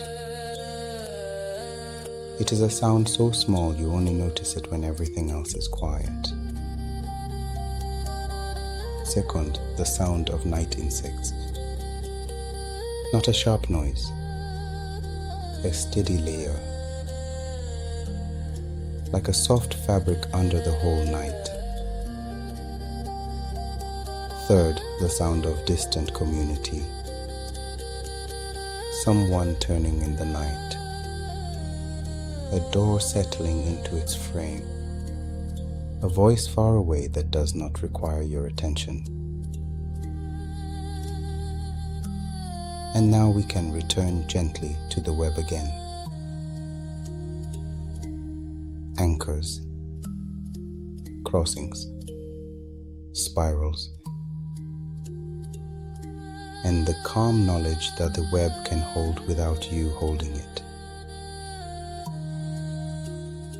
And now we can end the way we began. But before the greeting, there is one more gentle thing to notice. The web is not only a picture, it is also an instrument. It is a listening surface stretched into the air. And because Anansi is a spider and a storyteller, he is also, by necessity, a reader. He reads the world through vibration, not through letters, through tremble. So imagine again the web in the corner. And now imagine the air around it. Air is never truly still. Even in a quiet room, air moves in small ways. Air cools. Air warms. Air slides under a door. Air shifts when you exhale. And every shift makes a small signature in the web.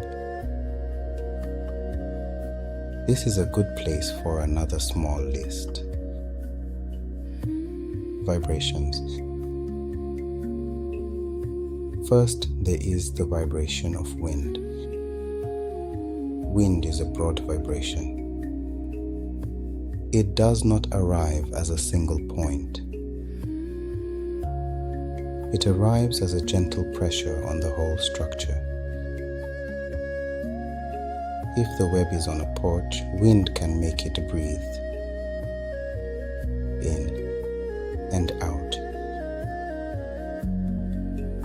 Second, there is the vibration of dust. Dust is quiet matter.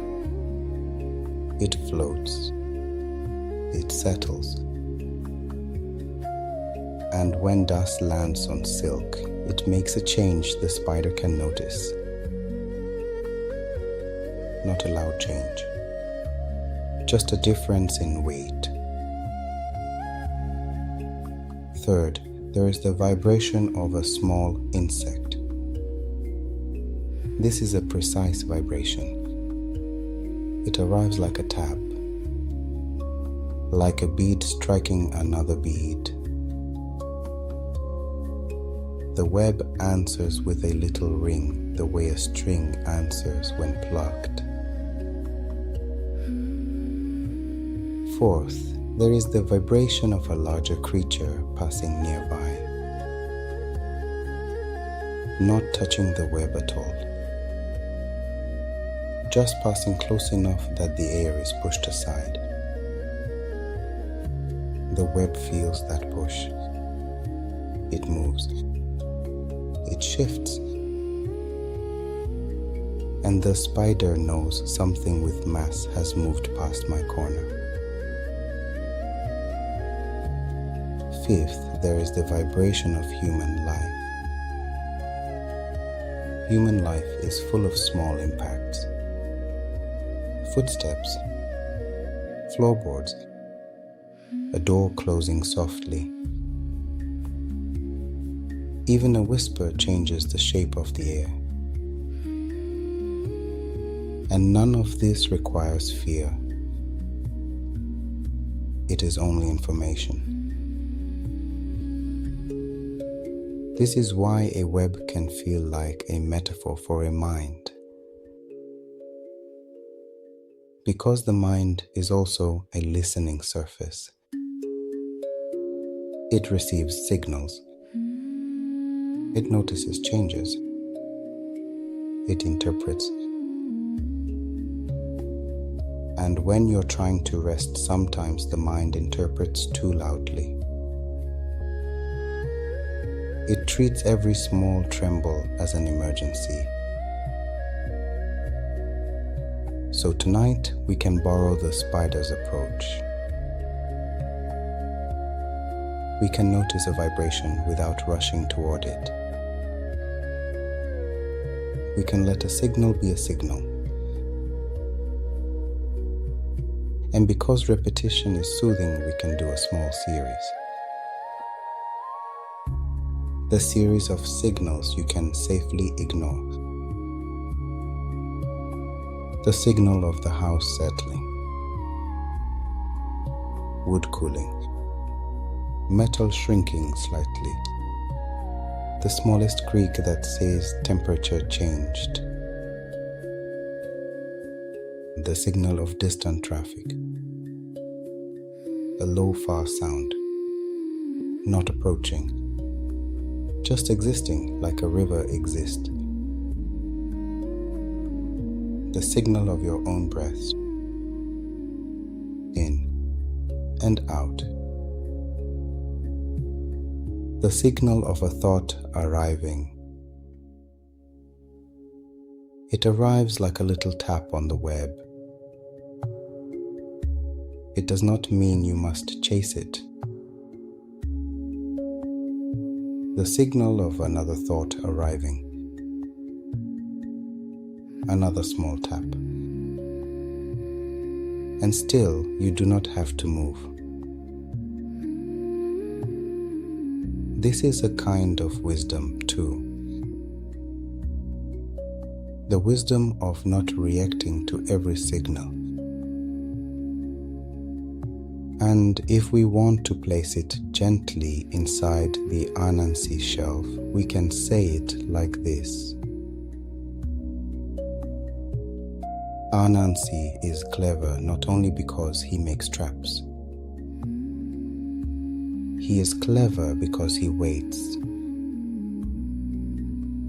He does not spend energy without reason.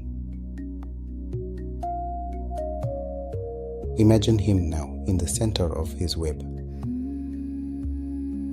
Not running, not jumping, just resting.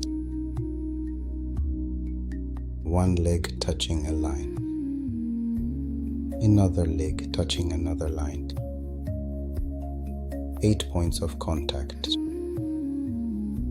8 quiet sensors.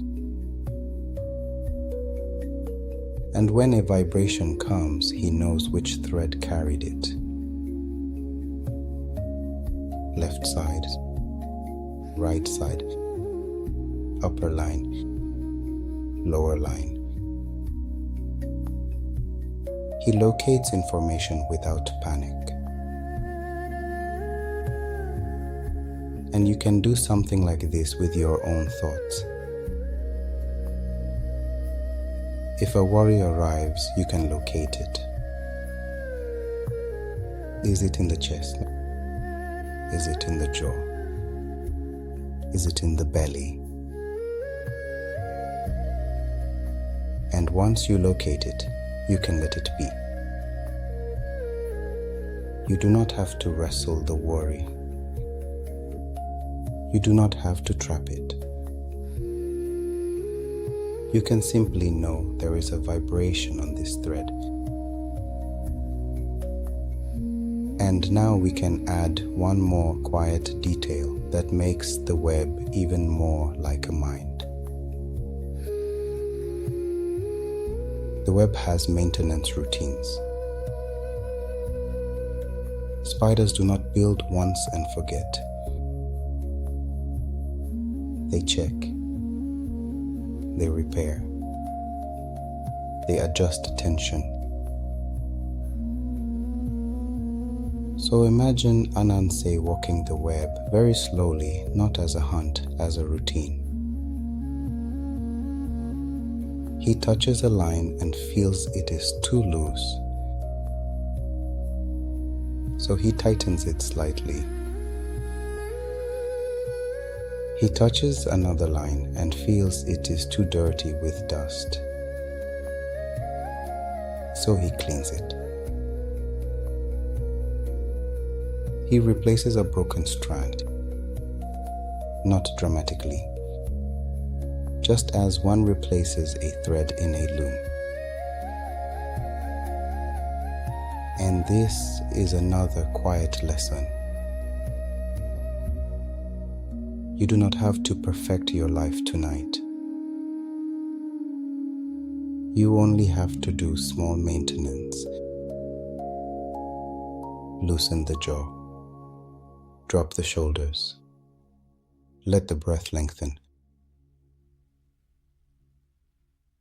And now, with the web treated as an instrument, we can notice what happens when night air grows wet. Because water changes every sound, and water changes every thread. Dew arrives in a quiet way. It does not pour. It does not rush. It simply appears bead by bead as the air cools. Dew is water that has decided to sit still. And a web is one of the best places in the world to see still water. because silk holds droplets the way a necklace holds beads. One bead here, one bead there. And the beads do not fall because the thread is thin and stubborn and made for holding. Imagine the night getting cooler by small degrees. The roof releases heat. The walls release heat. The ground releases heat. And then the air reaches a point where it cannot keep all its water in the invisible state. So the water chooses a surface. It chooses leaf. It chooses clay. It chooses metal. And it chooses silk. And when dew lands on the web changes. It becomes heavier. It becomes more visible. It becomes a little more like jewelry. This is another reason Anansi is a good figure for gentle thinking. Because he lives in a world of small changes. Not big explosions. Not sudden alarms. Small changes. The air cools. The dew appears and the thread holds. And now, because we like the slow catalogs, we can do the dew series. The dew series is simply this. The same water sitting on different materials, making different moods. Dew on leaf. Leaf has veins. The water follows the veins. It gathers along the lines like tiny rivers. Dew on leaf is bright because leaf is already shiny in places. Dew on clay. Clay absorbs. It darkens. It becomes a deeper color without any movement. Dew on cloth. Cloth drinks slowly. You can see the wetness spreading through fibers, a soft shadow moving outward. Dew on metal. Metal makes cold fast. So the droplet on metal feels sharp and clean. Dew on hair. Hair holds tiny droplets at their ends. And if you have ever stood outside at dawn, you know the sensation. The air is cool. Your skin feels awake but not stressed. And now, dew on silk. Silk is thinner than hair, and yet it holds. The droplet becomes a lens. Inside it, the world bends. And the web becomes a map of small globes. And if you want to understand why Ananse-Sem can be called a web of stories, this is one way. Each story is a droplet. Small, complete, holding a whole picture inside it. And the thread between the droplets is the tradition. The part that holds and connects and allows the next droplet to rest. This is also a good moment to remember where these stories come from. In many tellings, they come from the Akan speaking world in what is now Ghana. And if you imagine the land, imagine it as green and layered. Coastal layer on one side, drier land further north, and between forests that hold water in leaves and shade. In such places, water is always doing something. It is in the air, it is in the soils, it is in the trees. And so the stories naturally learn to speak in water language. Rain as threat, dew as calm, river as boundary, ocean as distance. We can do a water series now just to let the mind drift. Water in a leaf bowl, water in a gourd, water in a clay pot, water as a river you can drink in a story, water as a pond floor where turtle sets a table, water as the ocean that carries stories across a hard distance. And because water changes sound, we can do one more sensory note. Dew makes the web quieter. It dampens the smallest vibrations. It softens the ring of silk. It turns sharp signals into rounded ones. So if your mind has been ringing tonight, you can imagine dew settling on it, not drowning it, not silencing it by force, just softening the edges. And now, with the web wet and quiet, we can gently return to the people who tell these stories, because the people are part of the web too. So imagine now not the spider, but the circle of listeners. Imagine a courtyard after dark.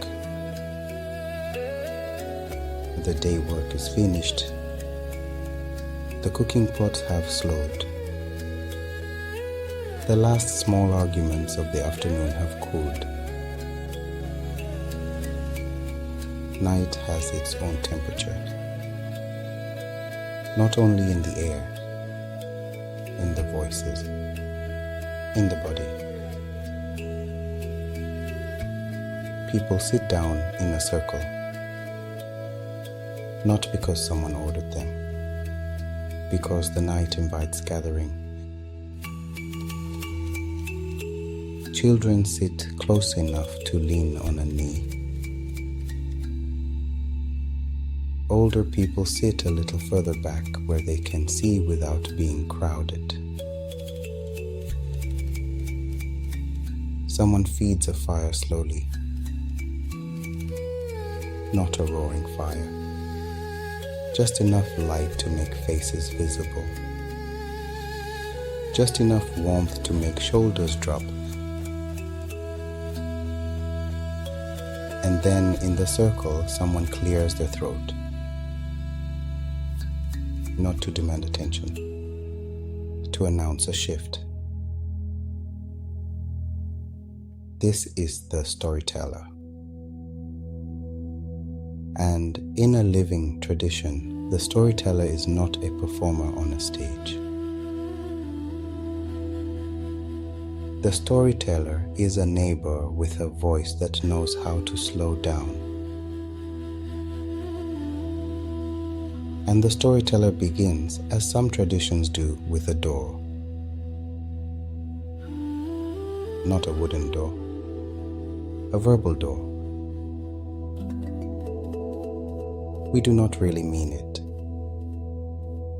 we do not really mean it. This is the disclaimer,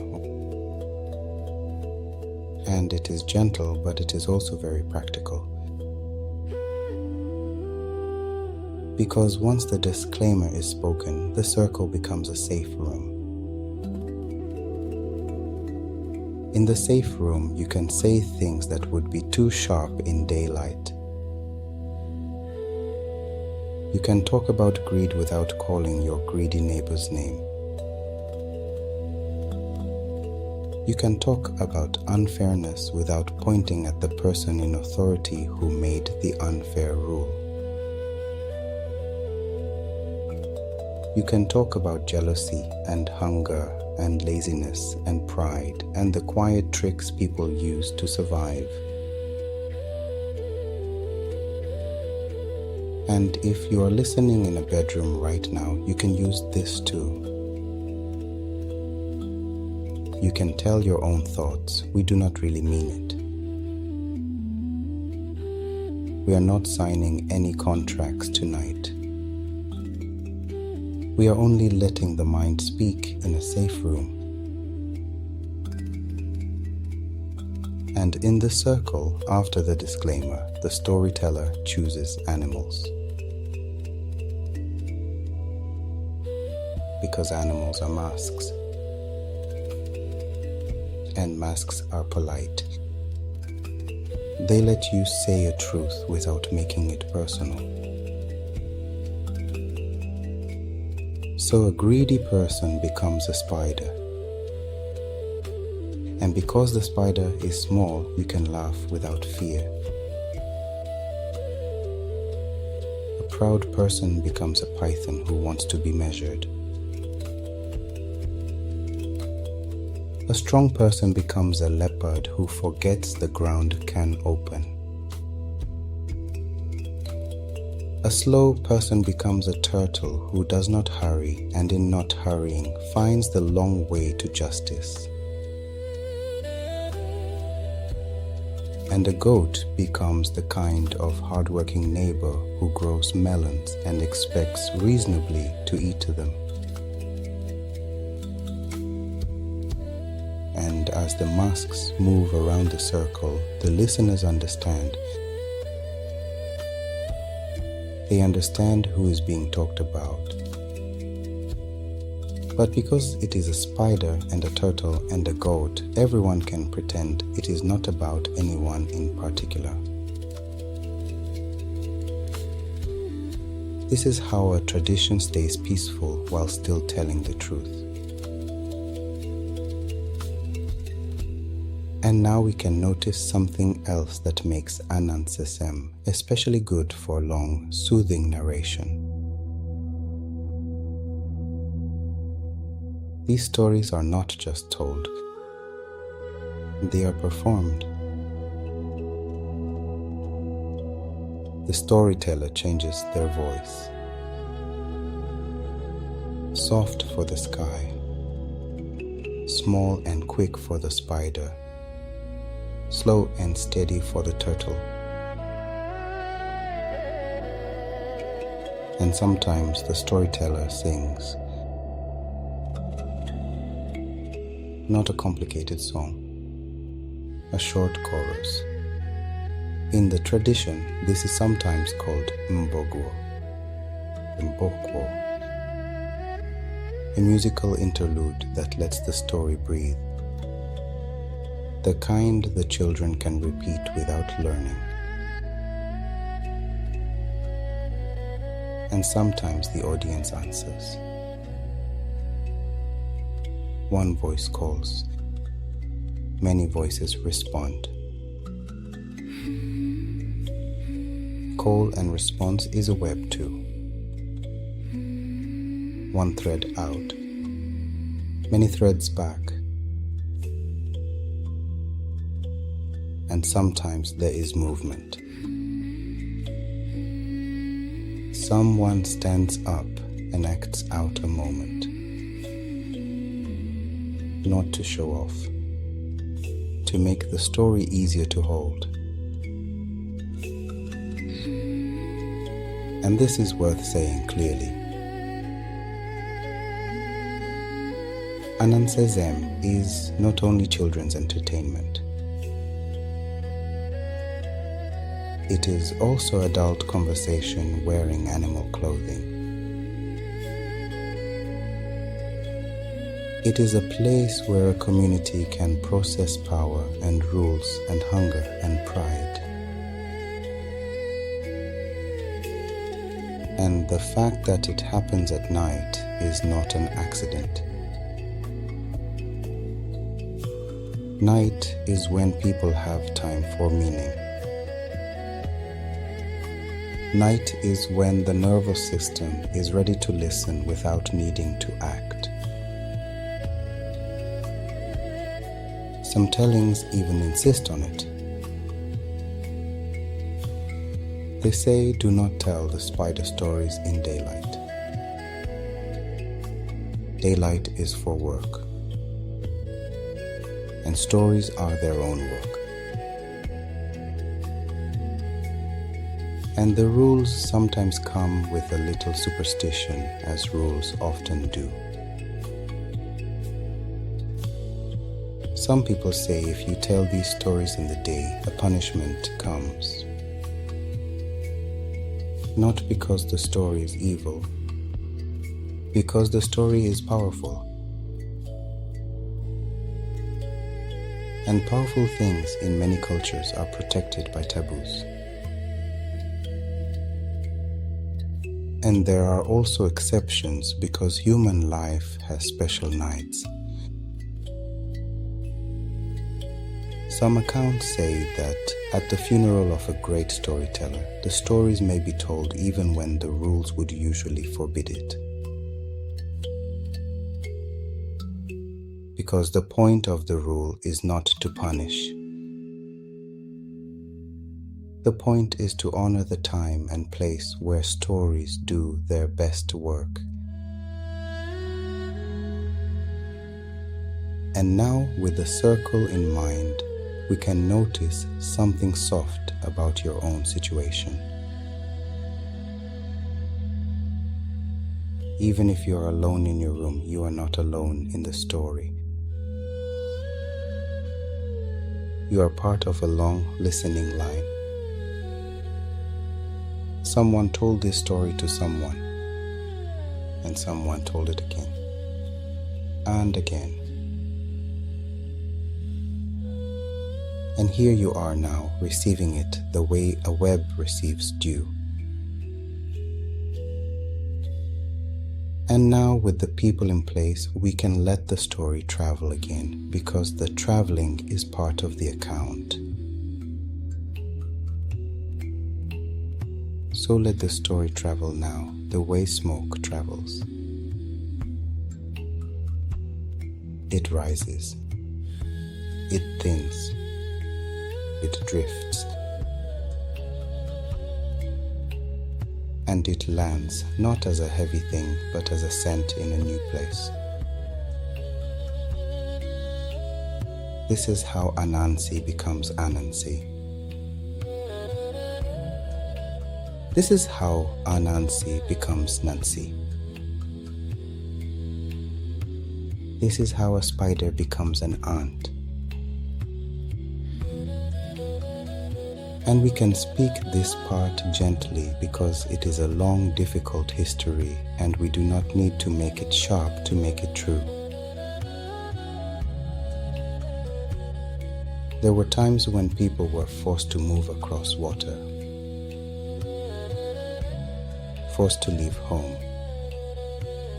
forced to live under rules that tried to make them forget who they were. And in such times, stories become luggage. Not luggage you carry in your hands. Luggage you carry in your mouth.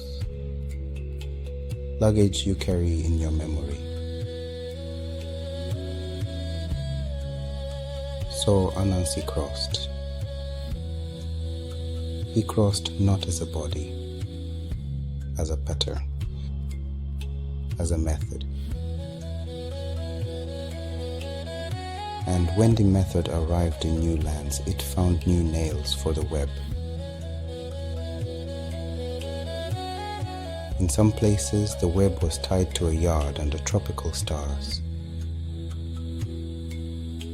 In some places, to a plantation barracks where people had to speak carefully. In some places, to a wake night where grief required company. And wakes are important in this account. Because a wake is a night when settling is difficult. People stay awake together, so no one has to stay awake alone. And that is exactly the kind of night a spider story knows how to hold. Some communities even give the nights names. First night, second night, and in some places one of those nights becomes Nancy's story night. Stories told to keep the living together. Stories told to keep the mind from folding into only one sorrow. And because we are speaking softly, we can imagine the wake night without intensity.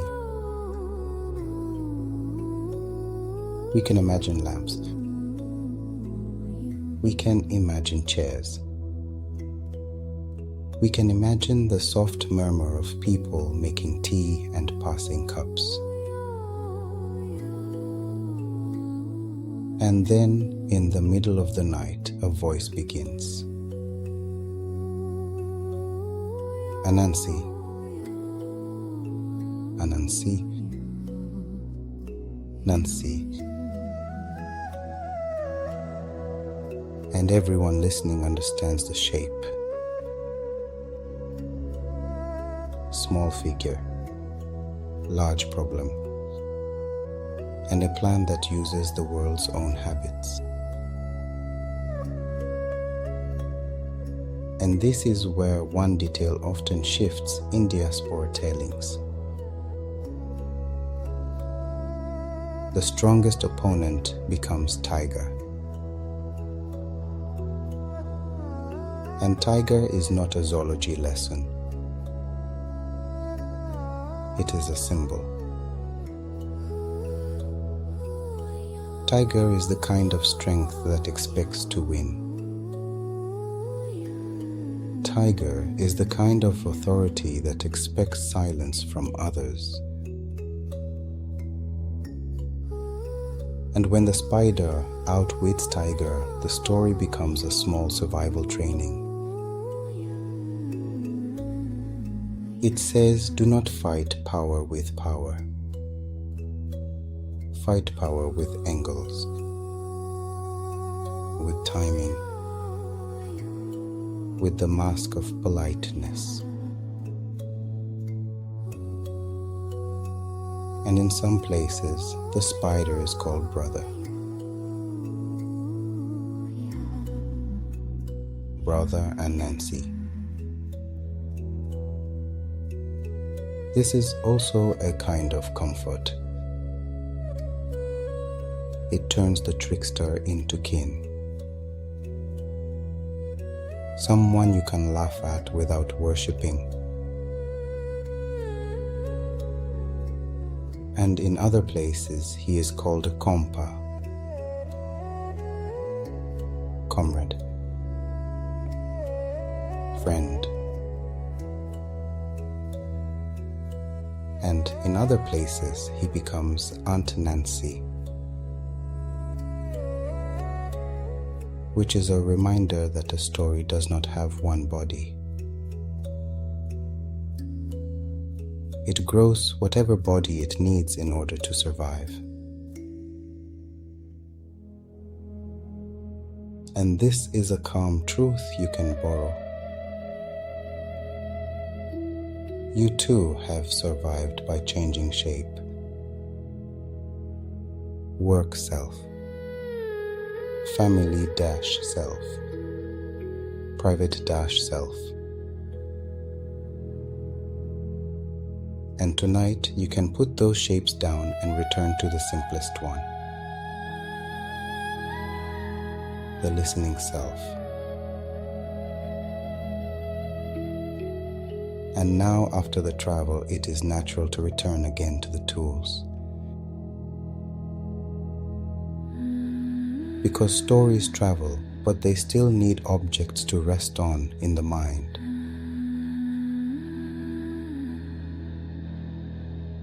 And now, since the story has traveled, it is only fair to visit one more shelf in the archive. The shelf of strange small explanations. The stories that say, this is why the spider looks like this.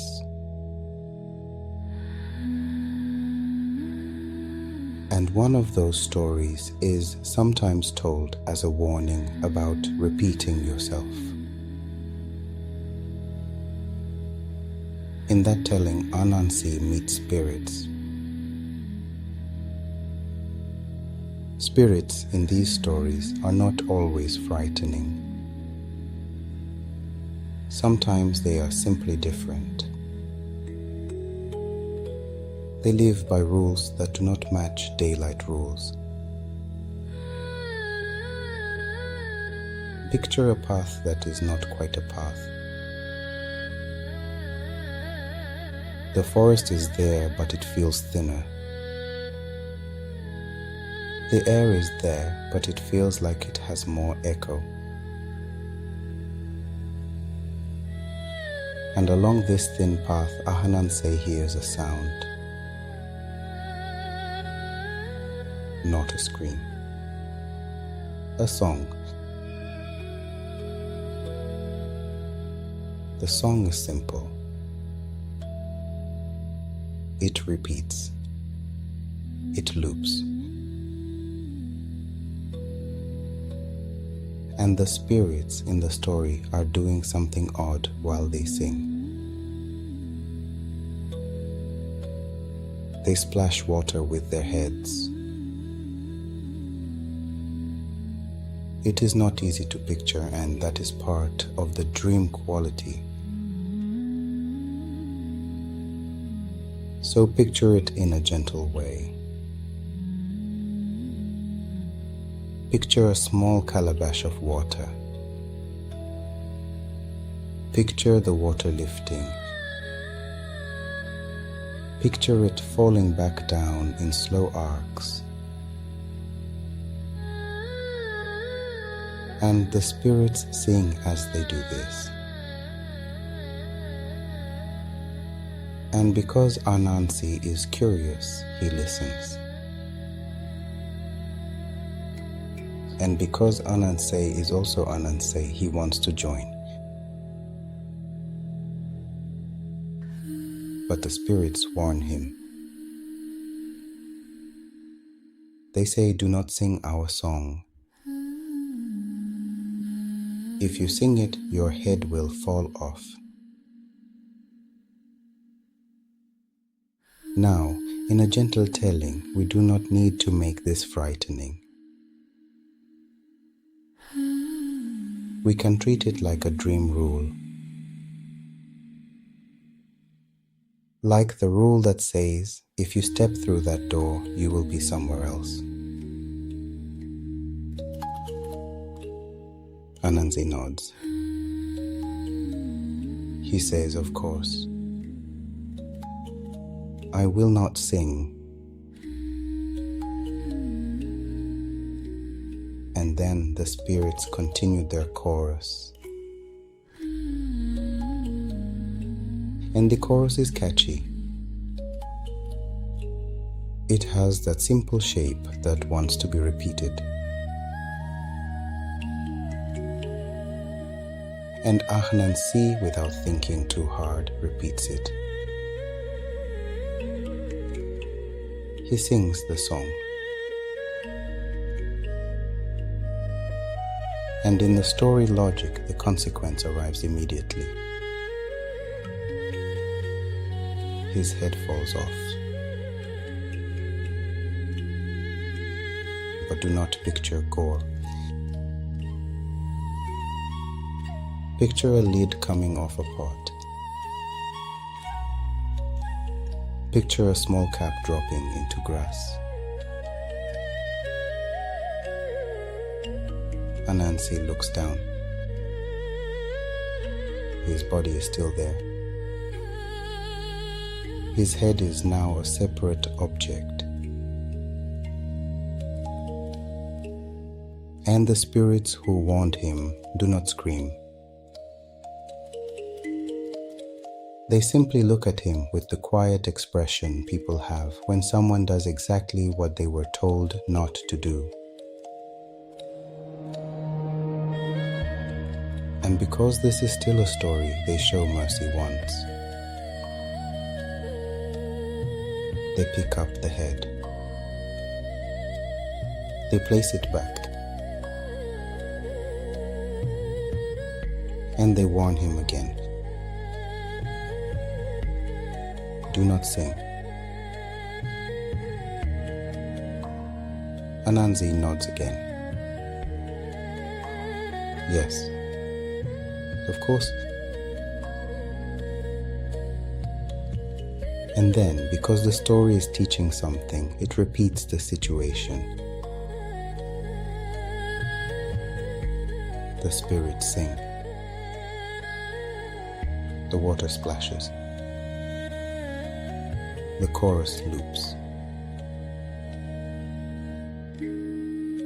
And once again Anansi sings. And once again the head falls.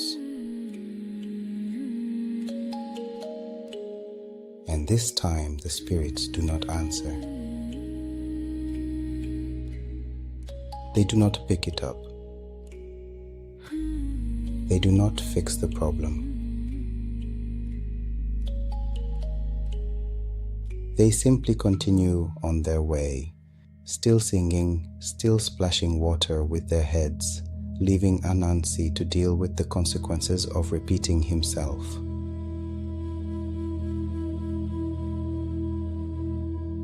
And in the etiological logic of the tale, this is offered as an explanation. It explains why the spider's head is small, why his body is compact, why he looks like a creature who has learned to keep his thoughts close to his body.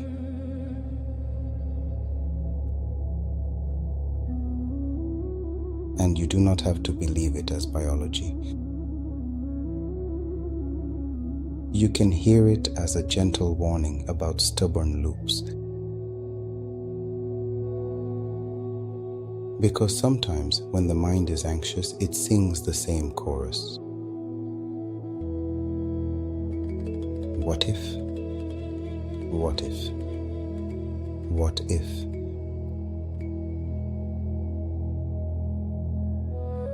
And the spirits in you, the quiet part that knows better, has already said, do not sing that song tonight. So, if the anxious chorus returns, you can let it pass through the web without reacting. You do not need to sing it.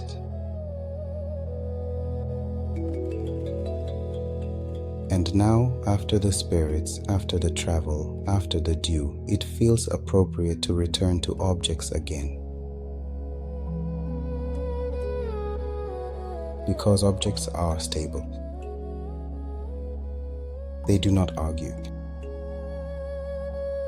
They do not worry.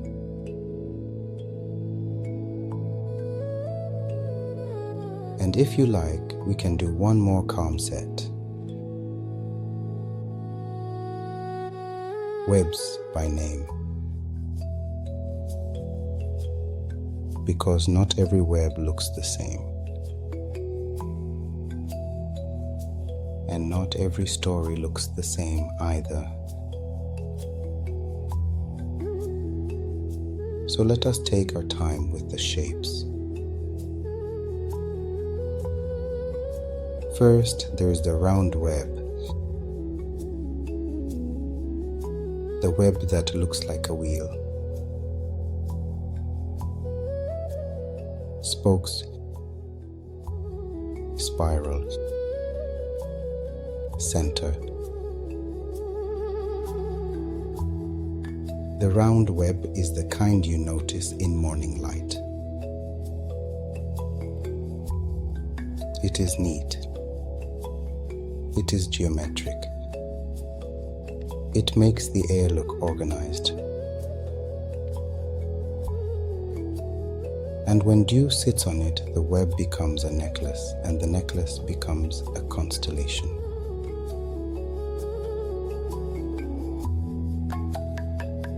Second, there is the sheet web.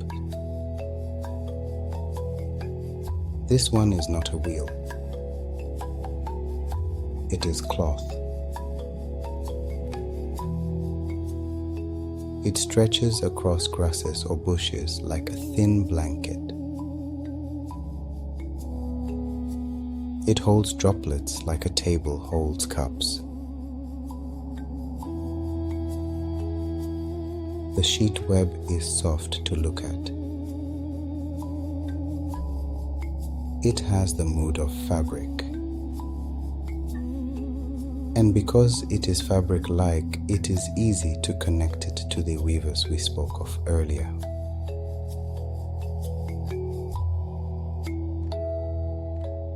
Third, there is the funnel web. This one looks like a doorway, like a corridor, like a small tunnel that says something lives in here. The funnel web is a web of invitation, not a loud invitation, an invitation made of shadows.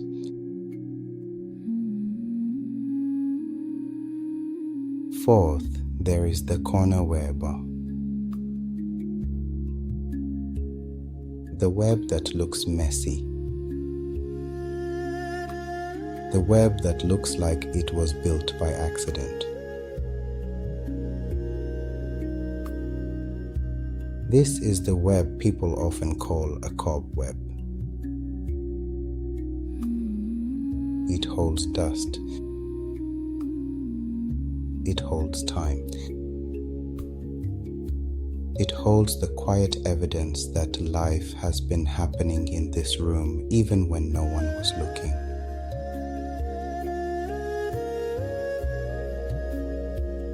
And this web, the corner web, is the one Anansi likes in our telling.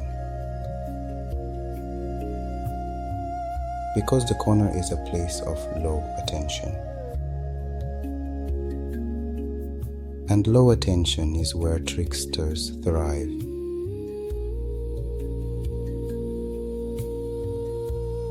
And now, with those webs in mind, we can notice something soothing. All these webs are valid. They are simply different strategies for the same job.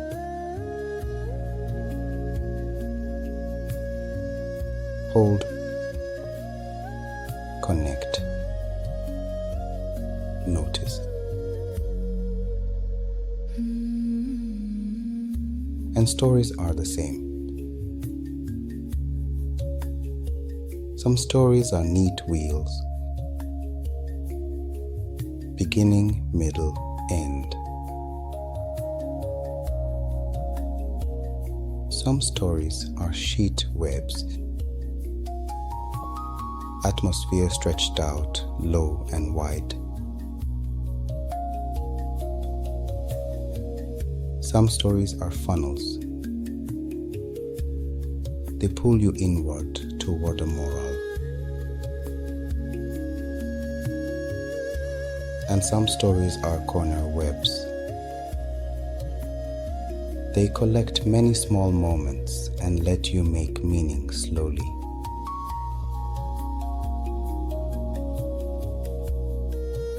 And because Anansi is the spider of stories, he appears in all these forms. In one telling he is neat and clever. In another he is messy and greedy. In another he is punished. In another he escapes. And this is another quiet lesson. You do not have to make one perfect story of your day tonight. You can let the day be a web. Some neat parts, some tangled parts, all of it still holding in its own way.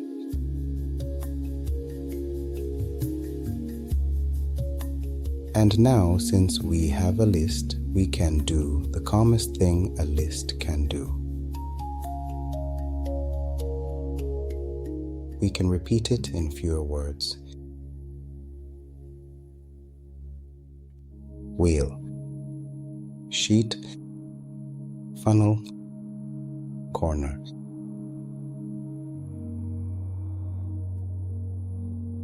And if your thoughts are still moving, you can let them move through those shapes.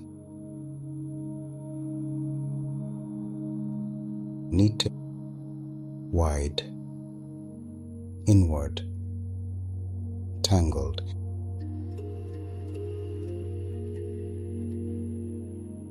And now, with those shapes settled, we can set down the still life at last. And before we let the still life settle, we can open the record one last time. Not to rush the story forward, to slow it down. Because sometimes the most soothing version of a tale is the version that reads like a calm set of notes. So here is the 4-task story again in a softer, longer light. Task 1 is measurement. And it begins with a simple truth. Length is hard to hold in the mind unless you compare it to something else. That is why humans measure cloth before cutting it, and why they measure land before building on it, and why they measure time in days and weeks, because the mind likes boundaries. So Anansi chooses measurement as his first tool because measurement feels respectable. It feels like paperwork. It feels like something a proud creature might cooperate with, without noticing that cooperation is already the first rope. Imagine the bamboo again with its nodes, node after node after node, like quiet counting marks. Now imagine all the different things in life that can be long. A road can be long, a river can be long, a day can be long when you're waiting. A line at an office can be long when everyone is holding a folder. A story can be long when it has room to breathe. And a python can be long in the way a river is long. Not as a straight line, but as a moving curve. The python does not want to become a straight line, but pride makes him try. So he stretches and the body wants to coil, and the spider pretends to solve the problem by tying, by aligning, by insisting on accuracy. And in that insistence, the python becomes an item, a thing that can be carried, a line that has been turned into a file. Task 2 is groundwork.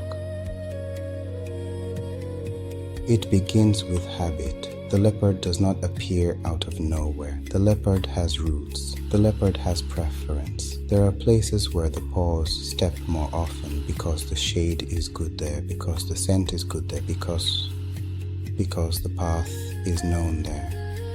And that is what the spider uses. He does not argue with teeth. he argues with geography. He digs where the habit will arrive. He makes a hole deep enough that strength becomes irrelevant. And then he covers it with leaf and dust.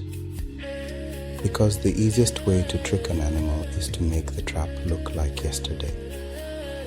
The trap is not bright, it is not dramatic. It is made of ordinary materials arranged with quiet intention. Soil in piles, leaves in layers, a thin coat of dust. And then the hardest part, waiting. The spider waits without being seen because waiting is another form of strength. Task 3 is weather.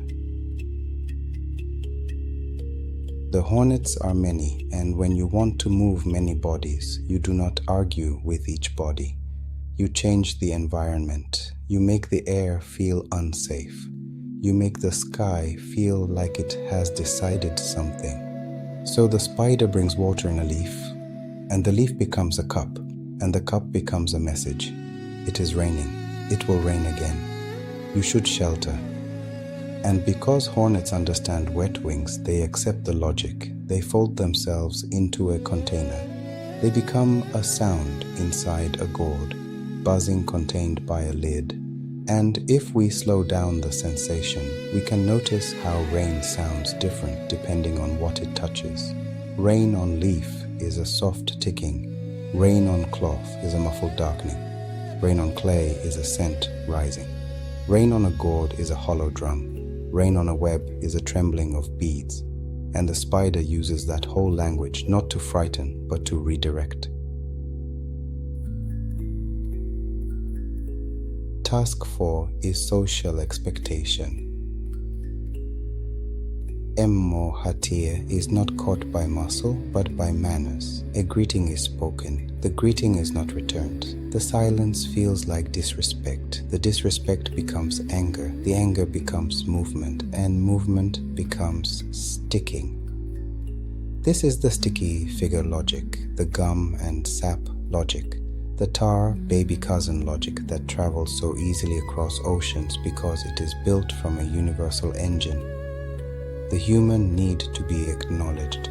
In the forest spirit story, the spider does not need to chase. He only needs to place an object in the path and let the emotion do the work. And that is the quiet danger the story warns about. If you hit the silent thing in anger, you might be the one who becomes trapped. And now the record closes again. 4 tasks, 4 methods, and a world full of stories because a small creature understood that planning is a kind of weaving.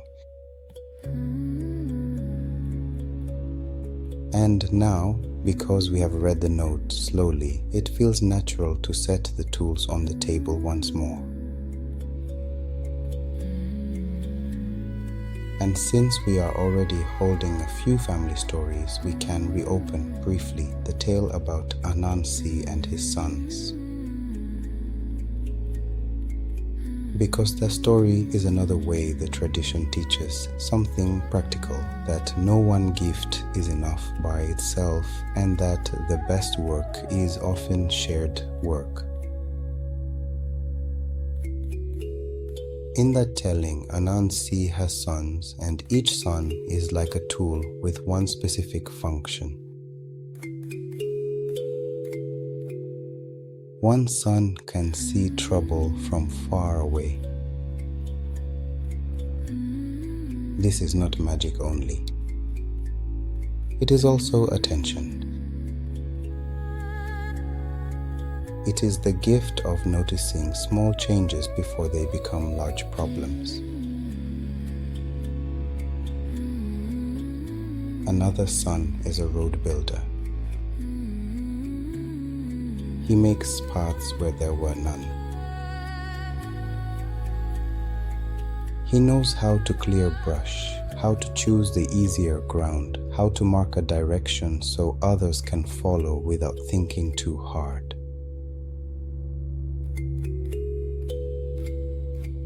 Another son is a river drinker. And this is obviously story logic. But it is also a way of saying some people can solve big problems by removing one obstacle entirely. Another son is a game skinner. He knows how to open what must be opened, how to separate useful parts from useless parts. In human life, this is the gift of sorting, the gift of not being overwhelmed by a mess. Another son is a stone thrower. He has aim. He has timing. He can reach something far away with one clean motion. And one son is a cushion, soft, forgiving. The kind of presence that catches what falls, not by fighting, but by being there. And then the story sets a small problem in front of these tools. Anansi goes far from home and becomes stuck. The details vary from telling to telling, but the structure is consistent. The father cannot solve the problem alone.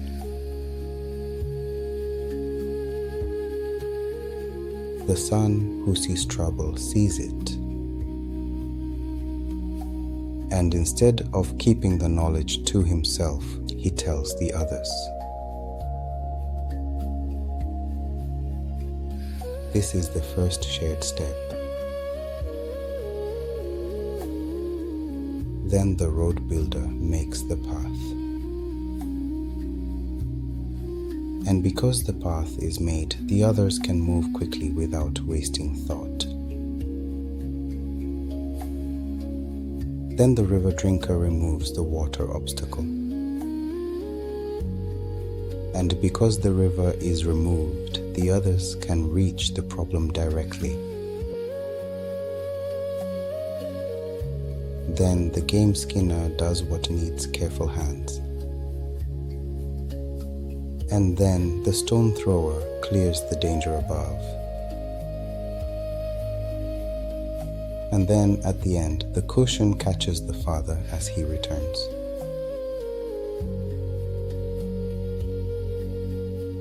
And now the father is safe and the tools have done their jobs. And Anansi finds in the forest a globe of light. We can call it a moon-shaped gift. Bright, cool, steady in the hand, like a stone that has been warmed and then allowed to cool.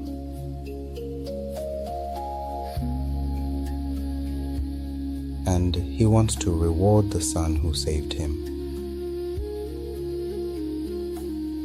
But because the rescue was shared, the reward becomes hard to assign.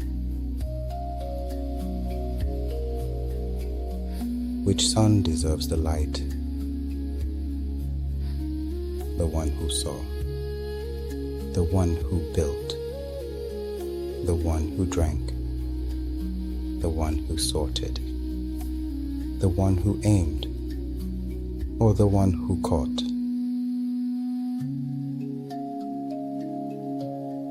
And this is the part that feels very human.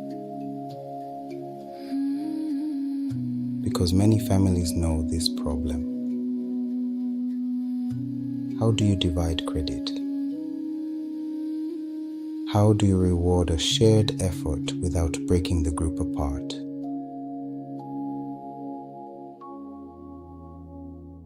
So the story sends the problem back to the sky, to Nyame, as if to say some questions are bigger than one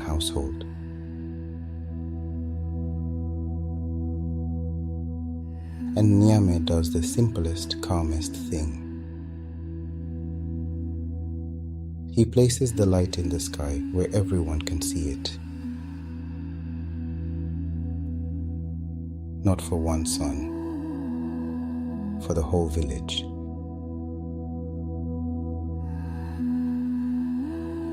And this is how the story gives you another gentle lesson. Some gifts are not meant to be owned. They are meant to be shared.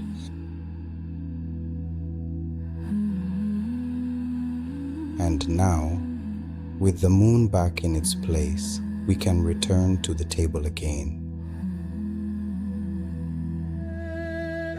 And now, one more time, we can open the small drawer labeled Anatomy. Because some Anansi tales are like little labels attached to the body of a spider, explaining it in the language of humor. One label says bald head. And in that story, the spider is supposed to work, but he wants comfort instead. So he stays home. And because a trickster always needs an excuse, he pretends to be sick.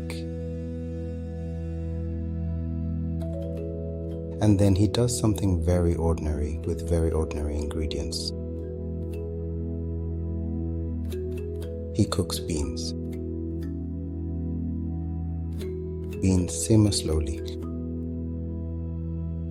Beans ask for patience. Beans make the air smell warm and steady, like a kitchen that knows its job.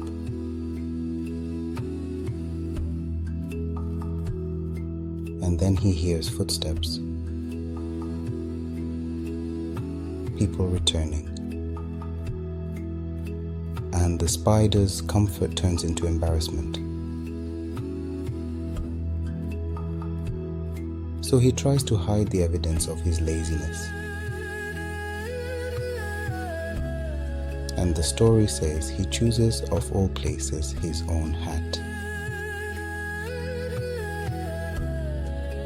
We do not need to linger on heat tonight. We only need the punchline the story offers. From that day, the spider is bald.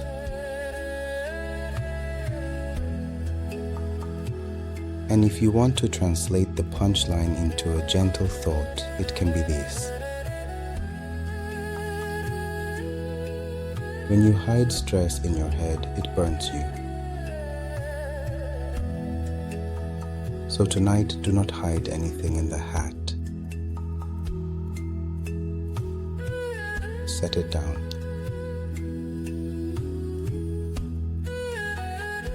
Another label says small waist. And in that story, the spider wants too much at once. Not food only. Attention. Invitations. The feeling of being welcomed everywhere.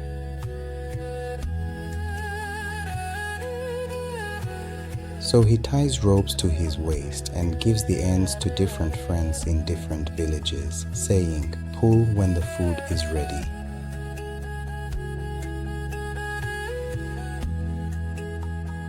And then, because the world does not schedule itself around one spider's hunger, the food becomes ready everywhere at once.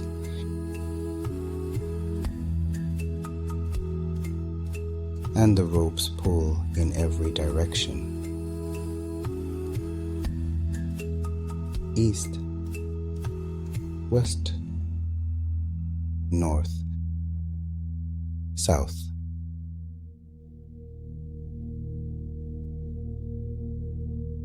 And the spider learns in the tightest possible way that you cannot be in every place at once.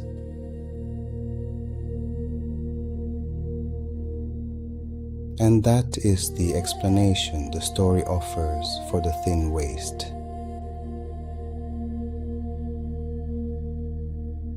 And the translation is simple. You cannot answer every message tonight. You cannot solve every problem tonight. You cannot eat every meal.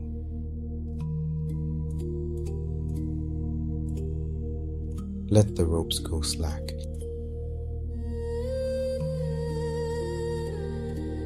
And another label says water. Some stories say the spider learned to run on the surface of water to avoid something below. We will not turn it into a chase tonight. We will turn it into a calm observation.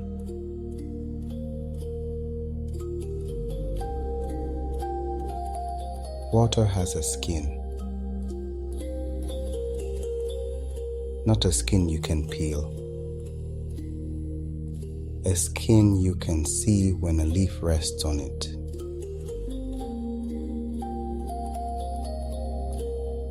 And a small spider can touch that skin lightly enough to stay on top. Taps. Tap. Tap.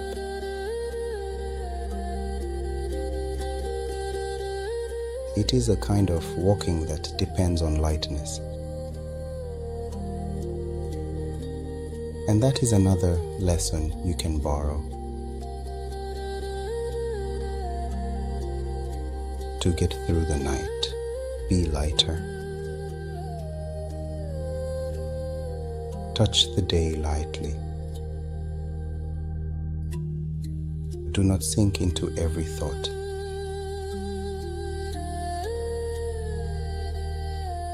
And now, with those small labels read, we can return again to the table.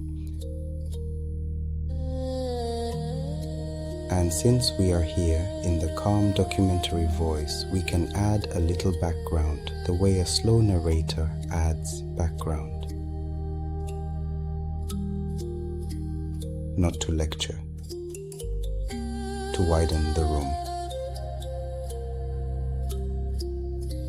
The Anansi tradition is often linked in many accounts to the Ashanti world within the broader Akan-speaking regions of what is now Ghana. And if you imagine that world, imagine forest. Dense green, layered shade. Paths that feel like quiet corridors between trunks.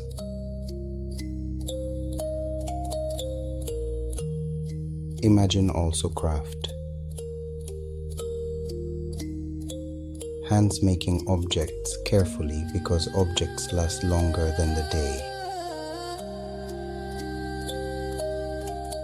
Metalwork. Not loud hammering in this moment. Just the idea of gold being shaped into something wearable, something ceremonial, something that holds memory. Wood carving. The grain of wood turned into patterns, the way a storyteller turns ordinary events into meaning. And weaving. Weaving is worth lingering on because it is the human cousin of web making.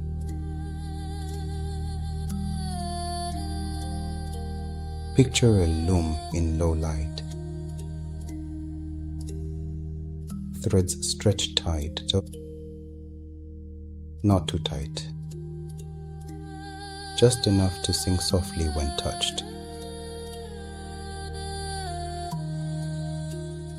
The shuttle passes and passes again, and slowly a pattern appears.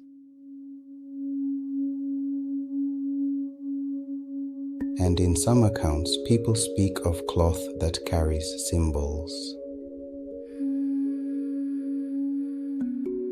Sun, moon, creation,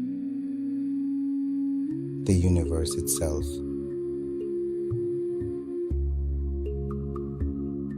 And when you hear that, it becomes less strange that a spider becomes a folk hero. Because a spider is the smallest weaver you can find. And yet the spider produces structure. And structure is power.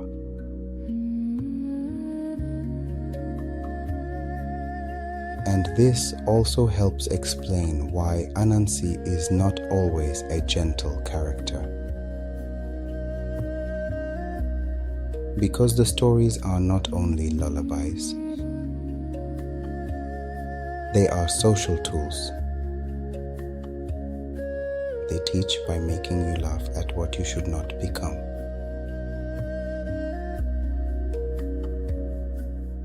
And so, in the same way a woven cloth can be beautiful and also practical, Anansi stories can be funny and also sharp, while still being told in a calm voice at night.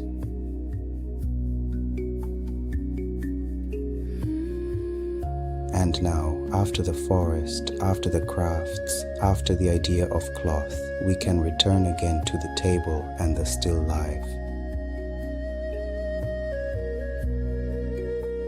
And since the tradition is full of small compressed wisdom, we can open one more small notebook.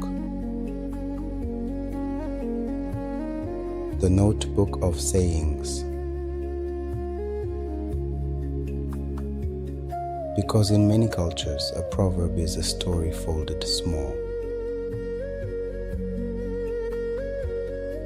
It is a whole plot pressed into one sentence, like cloth pressed into a bundle.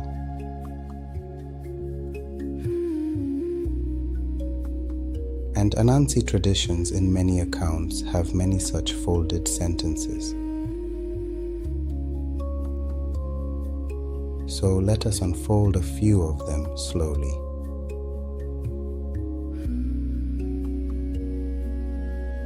One saying is about the web itself. Spider's web can mean a clever plan. It can also mean a complicated situation, a problem with many threads. And if you translate that into simple language, it becomes permission. Your mind is allowed to be complex. You do not have to solve all the threads tonight.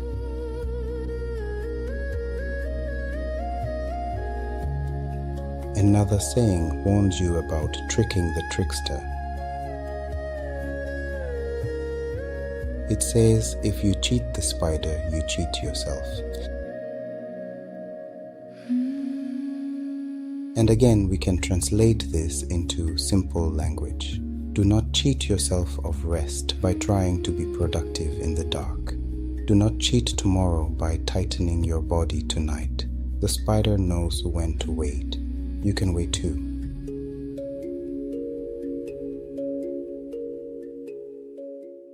Another saying is almost a joke. If the spider is in the house, we do not ask who spun the web. The meaning is obvious cause, yes, but it also becomes acceptance. If the web is already here, you can stop interrogating it. You can stop shining a flashlight into every corner of the mind. You can let the corner be a corner.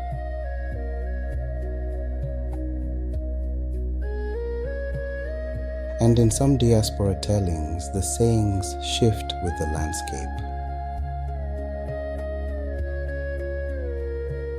In Jamaica, for example, people sometimes say something like, "Trouble is in the bush, but Anansi brings it home."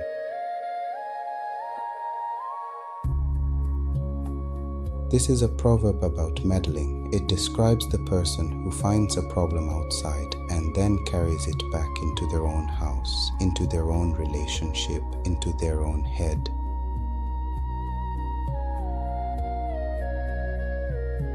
And the simple translation is gentle. If trouble is outside tonight, you do not have to bring it inside.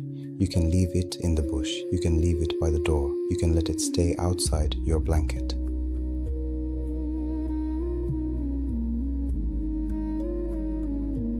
Another Diaspora saying in plain English might be phrased as, "The spider can tie up his master with his master's own rope."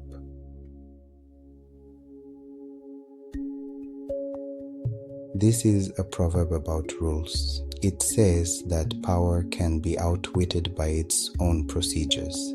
It says that the small can survive by learning the system better than the system expects.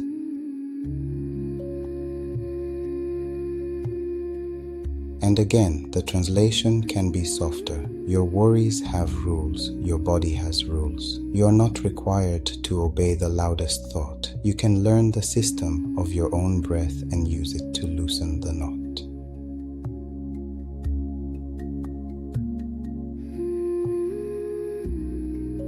And now we can close the notebook. Folded sentences. Small lessons, carried across many nights.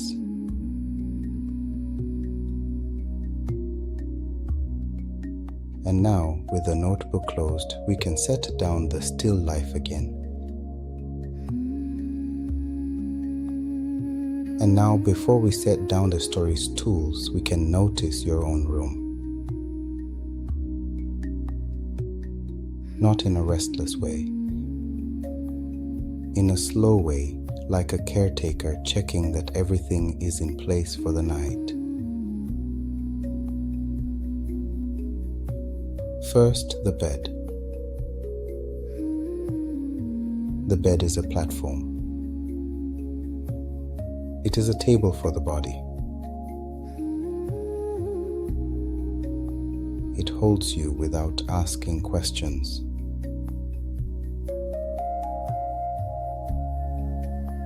Second, the pillow. The pillow is a small heel. It lifts the head slightly so the neck can stop working.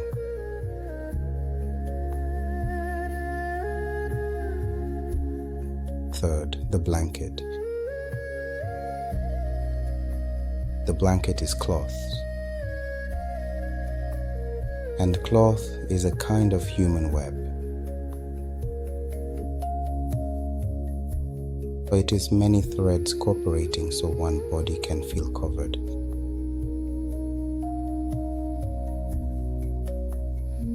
Fourth, the air. Air is the space your breath moves through. Air is the quiet ocean inside your room.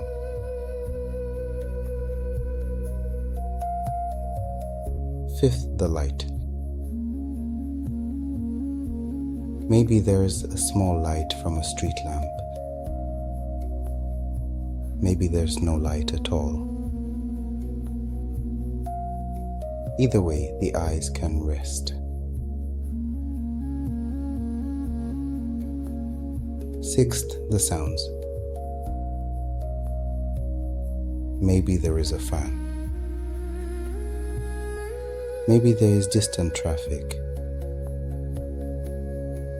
Maybe there is only your breath.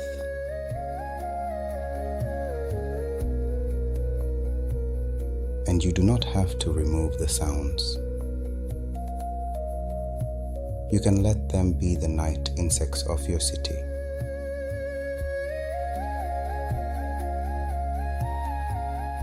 And now, with your room inventoried, you can feel the similarity again. Anchor points. Support. Covering.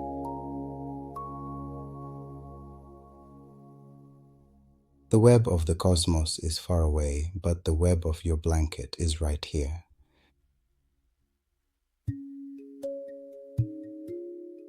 And now, with the room settled, we can set down the story's still life. And now we can do one more series, very slowly, like counting beads. The series of breathing described as thread. On the inhale, imagine a thread being drawn out, not yanked. Drawn steadily as if the spool is well made and there are no tangles. The thread moves outward. It makes space. It opens the ribs.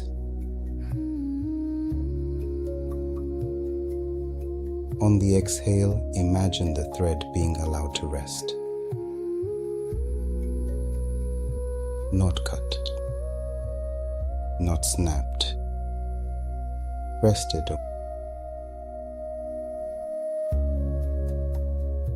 And because we are borrowing spider logic, we can do this without force. In, thread out. Out, thread resting.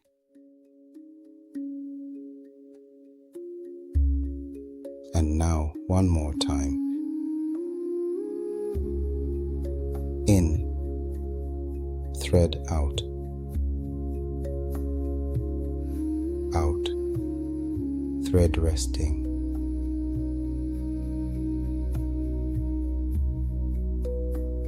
And if you notice a knot in the breath, do not tighten around it.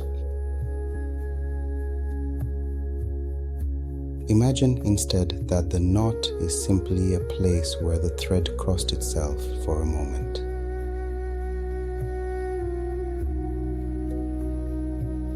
You can loosen it by patience. You can loosen it by softness.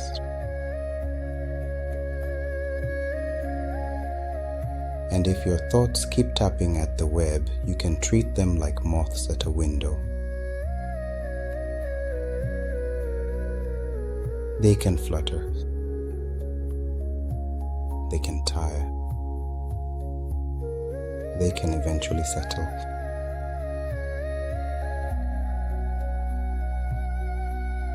And now, with the breath threaded and resting, the still life can arrive like a final quiet picture.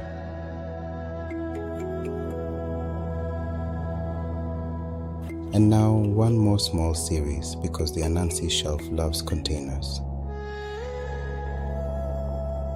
The container series. First, the sky container. The box or calabash where stories are kept in the Nyame myth, like documents stored in a safe place.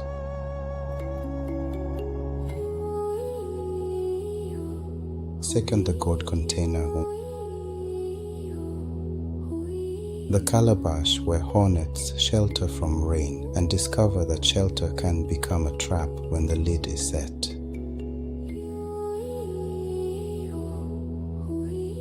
Third, the sap container. The sticky doll, which is not a box but still contains. It contains anger. It contains hands. It contains the moment before someone realizes they are stuck.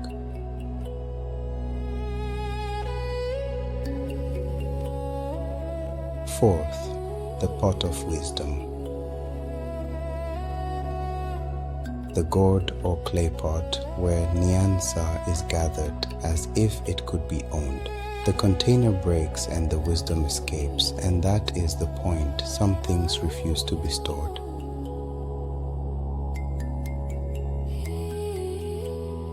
Fifth, the body itself. The body is a container for breath. The ribs are a basket that opens and closes.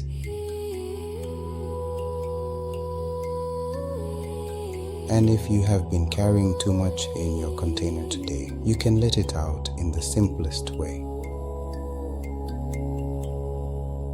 Exhale. Exhale again.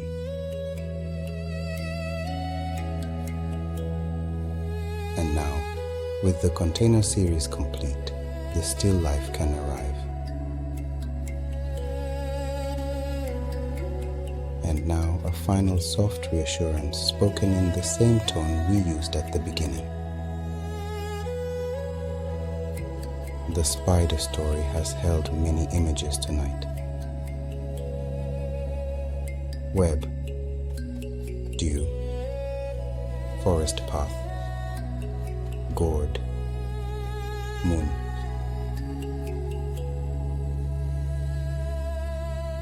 And if your mind is still a little active, that is normal. The mind is like a spider too. It checks a few lines. It makes sure the anchors are holding.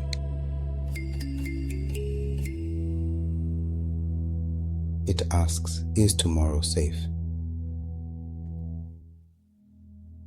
And the answer tonight can be simple. Tomorrow can wait. The emails can wait. The decisions can wait. The conversations can wait.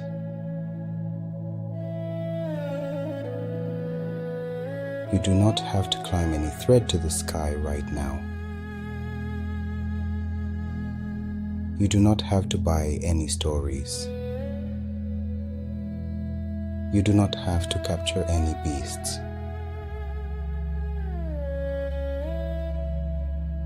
The only task on your list is rest.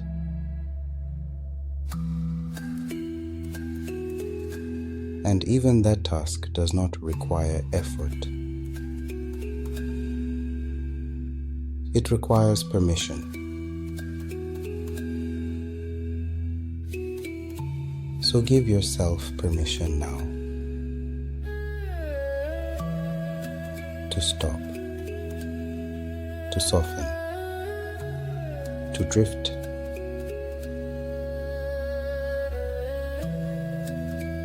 And now, with permission in place, the still life can arrive. But before the greeting, let us set down a final still life. And before we do, we can add one last gentle series, because texture is one of the easiest things for the mind to hold without effort. The texture series. First, silk. Silk is strong, but it does not look strong. It looks like nothing. It looks like air. It looks like a mistake in your vision until the light catches it, and then it becomes real. This is one reason spider imagery can feel so intense for some people. The thing is there, but it is half hidden. It is present, but quiet. And yet it holds. And if you let the idea be soothing instead of alarming, silk becomes a lesson in gentle strength. You do not need to be loud to be solid. You do not need to be sharp to be effective. You can be soft and still hold. Second, leaf.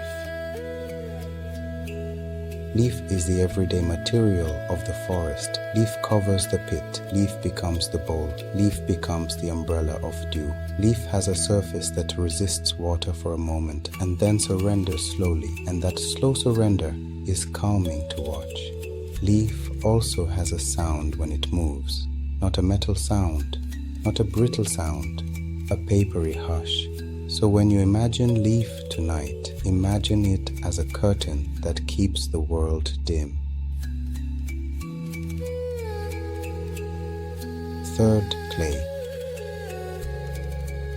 Clay is earth that can be shaped. It is heavy, but it can be molded. It takes fingerprints, it remembers hands. Clay is what the path is made of.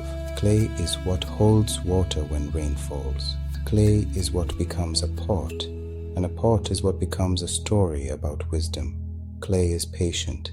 It does not change quickly. It takes time, and that is why it feels safe. So if your mind is moving quickly, imagine clay. Imagine the slow weight of it settling. Fourth, wood.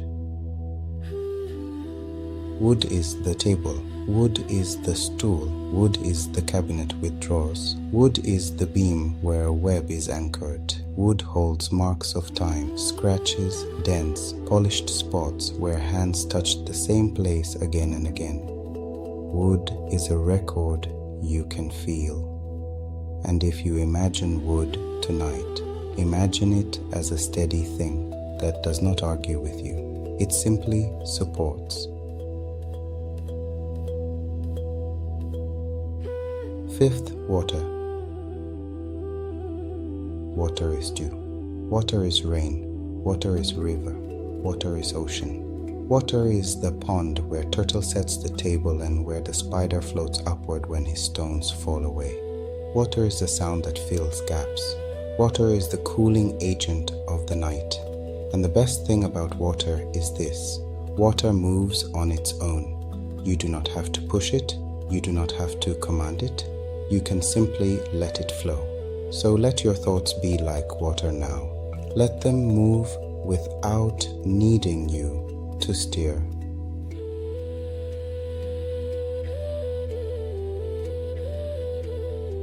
And now, with texture settled, the still life can arrive.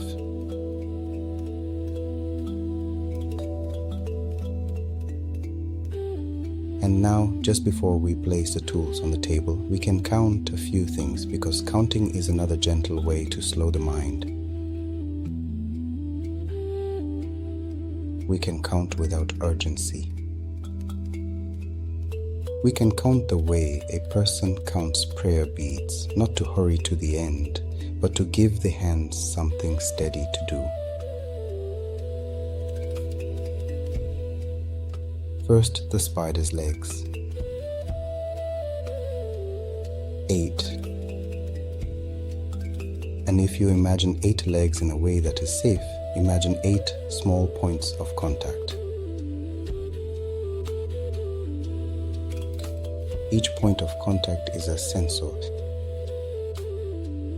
Each point of contact is a way of checking the world without needing to look. And you have points of contact too. The back of your head on the pillow. Your shoulders on the bed. Your hips on the mattress. Your calves. Your heels.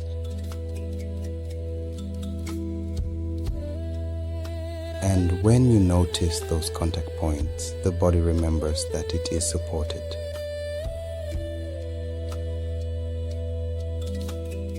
Second, the number of tasks in the sky story. 4. And 4 is a comfortable number. It feels like 4 corners of a room. It feels like 4 legs of a table.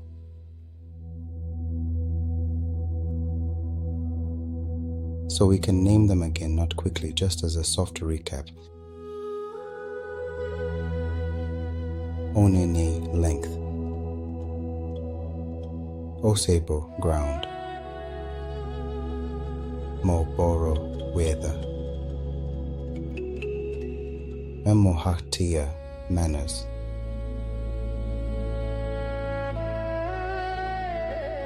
And if you do not want to hold the names, you can hold the textures.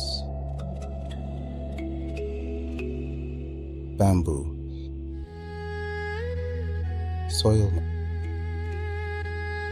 water, sap,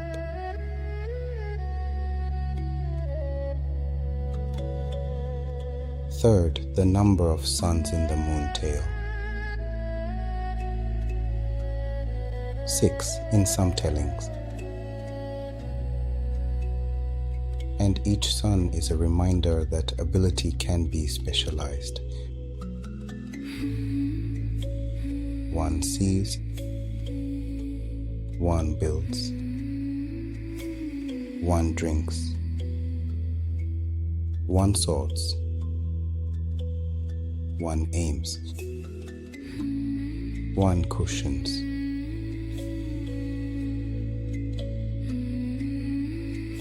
And the lesson inside the counting is not only family, it is community. Because communities survive by many small skills held together like threads in cloth.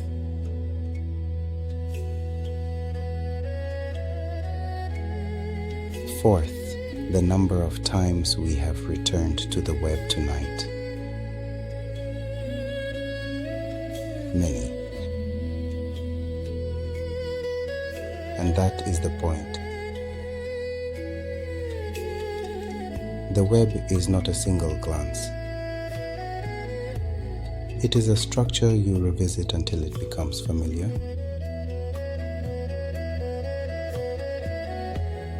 And rest is like that too. You return. You return again.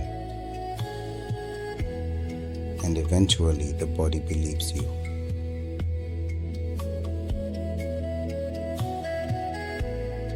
And now with the counting done, the tools can rest where tools like to rest.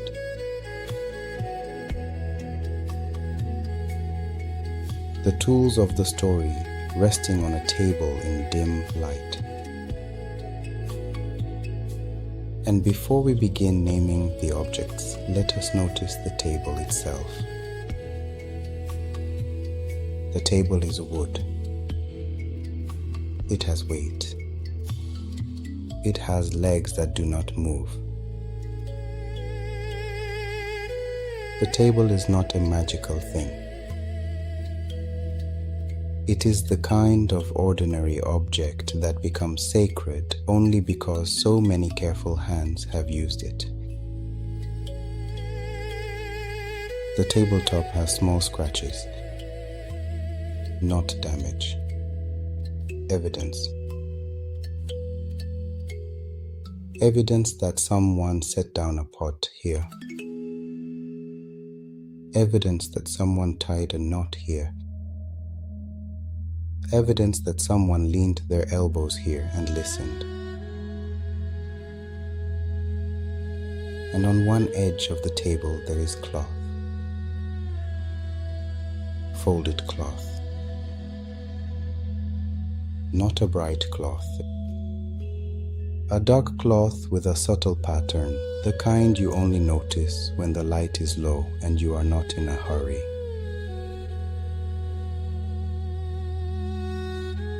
The cloth has texture,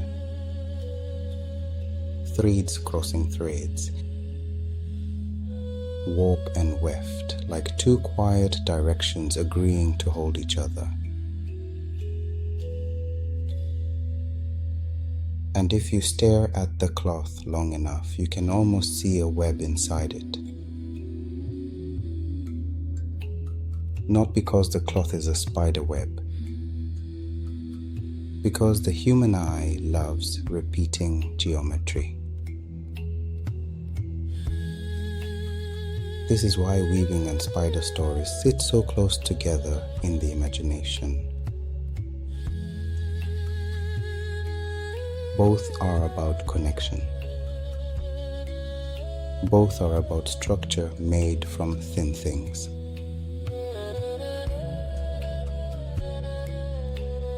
And now, on the table with the cloth folded, you can feel the atmosphere change. It becomes quieter. It becomes more ceremonial, not because anyone announced a ceremony, but because the objects are arranged with care.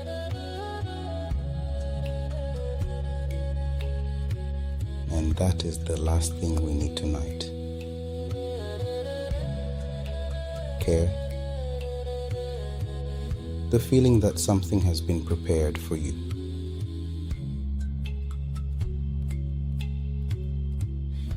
So now we can begin the list.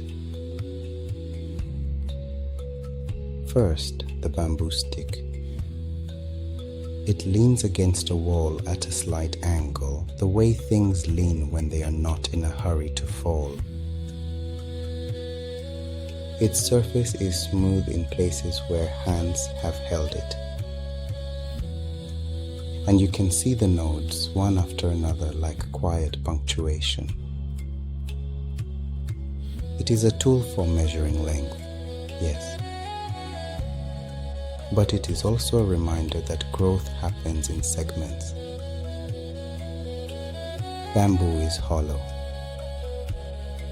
It holds air inside itself the way a room holds air, the way a flute holds air, the way your lungs hold air for a moment and then let it go.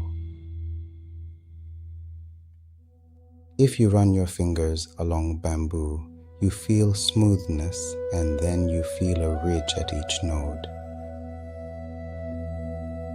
Smooth, ridge, smooth, ridge. And that pattern is calming because it is predictable. It says progress happens and then it rests and then it happens again. And if you tap bamboo gently, it answers with a soft, hollow note. Not a harsh knock. A warm sound like wood, remembering that it used to be a living plant. So when the bamboo appears in the Onini story, it is not only a measuring tool. It is also a quiet reminder that the world is full of natural rulers. Things that already contain counting marks if you learn how to look. And for us, the bamboo can become a simple instruction. Do not try to climb the whole tree of tomorrow tonight. Do not try to solve the whole week tonight. Grow in segments. Breathe in segments. Rest in segments. Second, the gourd. The calabash sits in the middle of the table like a small moon of dried skin. It has a lid that fits with the soft satisfaction of something made well. Inside it, in the imagination, is buzzing. But on the table, it is silent. Because even a container of panic becomes calm when the lid is properly set. This is worth noticing because lids are quiet technology. A lid is a boundary. It says not everything must spill into the room. And the best lids do not fight the container. They fit. They settle with a soft final sound like a book closing. So you can imagine the gourd lid as a reminder that you can close things too. You can close the day. You can close the conversation that is still echoing in your head. You can close the worry that keeps buzzing like hornets. Not forever, just for tonight. And when the lid is set, the room becomes quieter and the mind can stop patrolling. And if you like, you can let your eyelids be that lid. They close without force. They close like soft curtains, and behind them the world continues, but you do not have to supervise it. And if a thought knocks softly at the lid, you do not have to open. You can let the thought be outside for now. You can keep the room quiet. And when you're ready, you can let the quiet deepen. Let the breath slow. Let the body sink. Let the night hold you without you holding anything back. And if rest arrives, let it arrive quietly, like dew settling on silk. Third, the leaf bowl. A wide leaf folded into a shallow cup, holding a little water. The water trembles in the slightest way, even when nothing touches it, because water is always listening. And if you imagine that bowl now, you can imagine your own attention like that. You do not have to stop listening. You only have to let the listening become gentle. Fourth, the sap. Not poured, not smeared. Just a small bead of it on a piece of bark, catching the light the way honey catches light. Sap is slow, and because it is slow, it is honest.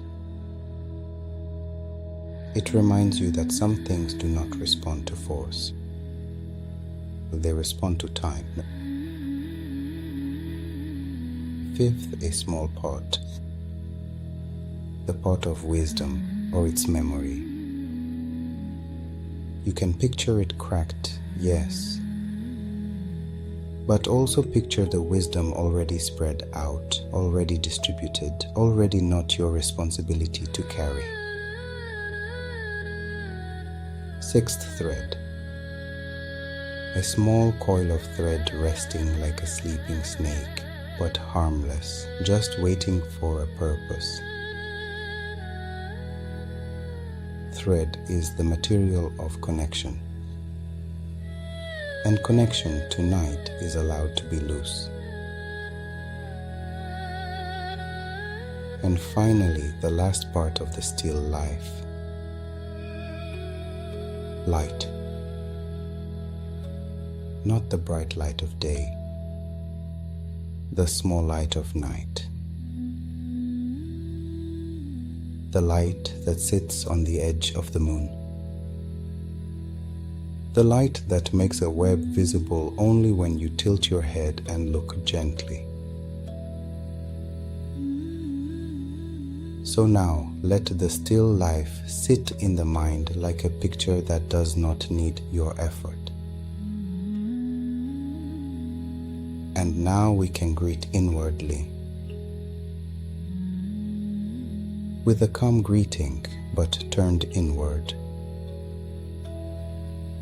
I greet your breath.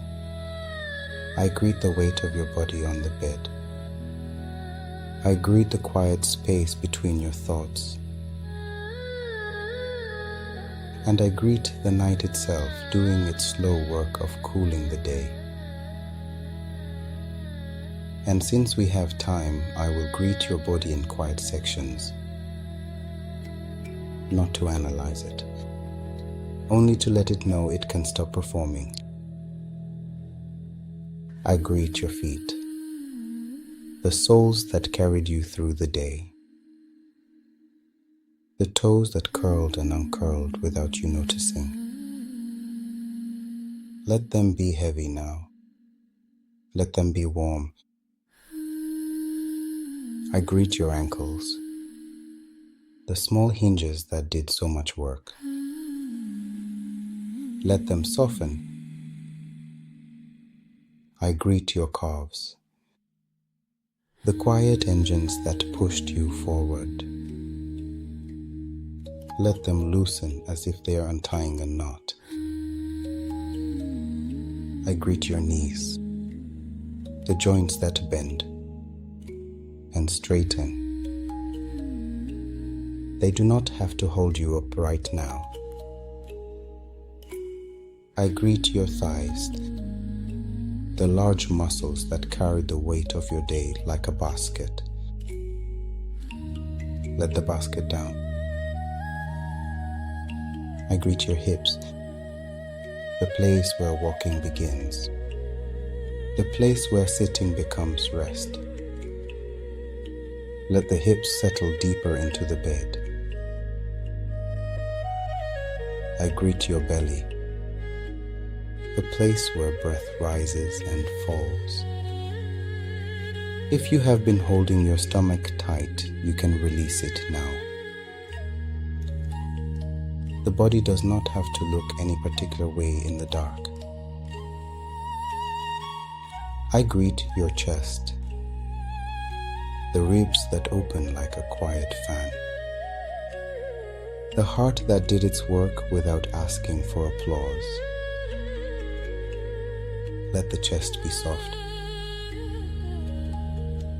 I greet your shoulders, the shelves that carried tension, the place where worry likes to sit. Let the shoulders slide down a few millimeters, just enough to change the whole feeling. I greet your arms, from the upper arm to the elbow to the forearm. Let them be heavy. Let them be off duty. I greet your hands, the fingers that typed, that held, that carried. Let them uncurl. Let the palms rest open like empty bowls. I greet your neck, the narrow bridge between head and body. Let it be supported. Let it stop trying to hold the whole world upright. I greet your jaw, the place where unsaid words like to clench. Let the teeth separate slightly, just enough space for the breath to feel easy. I greet your eyes, the muscles around them, the small effort of focusing that you do all day. Let the eyes sink back. Let them float behind the lids. And I greet your forehead. Let it be smoothed. Let the mind stop wrinkling itself into problems. And I greet your ears, the outer ear catching the last small sounds of the day, the inner ear balancing you without being thanked. Let the ears relax. You do not have to listen for danger tonight. And I greet your throat, the passage where words live before they become sound. If you have been swallowing feelings all day, you can stop now. Let the throat be open. And I greet your tongue, the muscle that worked so hard even when you were silent. Let the tongue rest. Let it lie heavy in the mouth like a soft cloth folded neatly. And I greet your cheeks, the places where you held polite smiles. Let the cheeks soften. You do not have to perform kindness with your face right now. And I greet the back of your head, the place you cannot see but that carries so much. Let it be supported by pillow. And I greet your scalp, the skin that holds hair and holds heat and holds the feeling of being awake. Let the scalp be loose. Let the crown of the head cool. And I greet your back, the long board from shoulders down to the hips. Let the back flatten into the bed. Let the spine be supported link by link, like a chain that does not have to hold its own weight. And I greet your lower back, the place where tiredness gathers. Let it release. Let it be wide. And I greet the space between your shoulder blades, that small map of tension. Let it soften, as if warm water has been poured there, not to shock you, to comfort you. And now, with the body greeted and the room still, you do not have to do anything else. And if you want, you can let the mind drift through the story one last time without holding on to any part of it. Imagine the corner again, not as a place of fear, as a place of quiet architecture. There is a web there, and on the web a few dew beads. And in the dew beads, tiny reflections of the room, too small to analyze. The spider does not need you to watch him. He does not need your attention. He will keep doing his work in the background of the world. And the story too does not need you to hold it. It can rest on the shelf now. The shelf of the Sky Court, where Nyame keeps an old container. The shelf of the 4 tasks, where bamboo and leaf and water and sap wait like tools hung up after work. The shelf of the pot of wisdom, where the cracked pot sits empty because wisdom has already scattered and does not need to be gathered again tonight. The shelf of turtle and dinner, where the table is set and then cleared and the lesson is complete. The shelf of the moon story, where the globe of light is already in the sky and no one has to argue about it in the dark.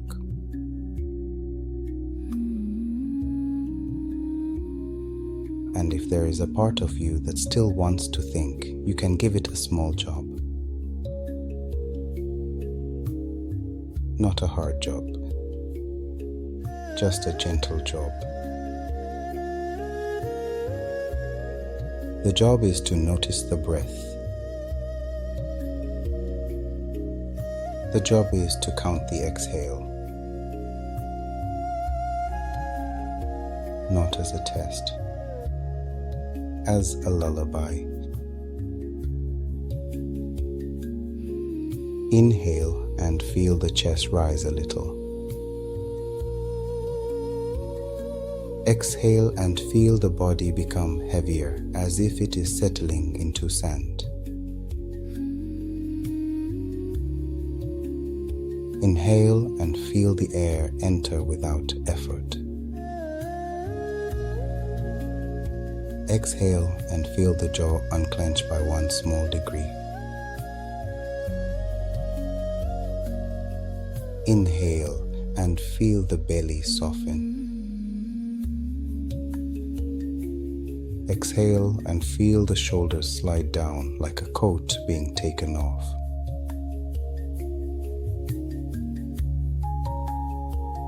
And now, if your mind wants images, you can give it images that do not demand action.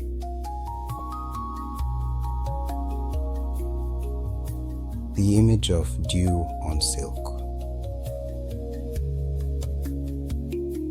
The image of a gourd with a lid that fits. The image of bamboo nodes, one after another, like quiet counting marks. The image of a leaf bowl holding water without spilling. The image of a blanket holding your body the way a web holds air.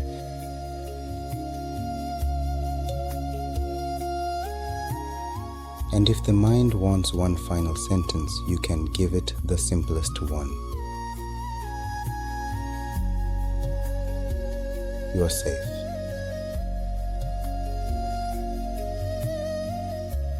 Rest now. And if rest does not come immediately, that is still fine. You can simply stay here in the web of the cosmos, held gently until the mind lets go.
Mm-hmm.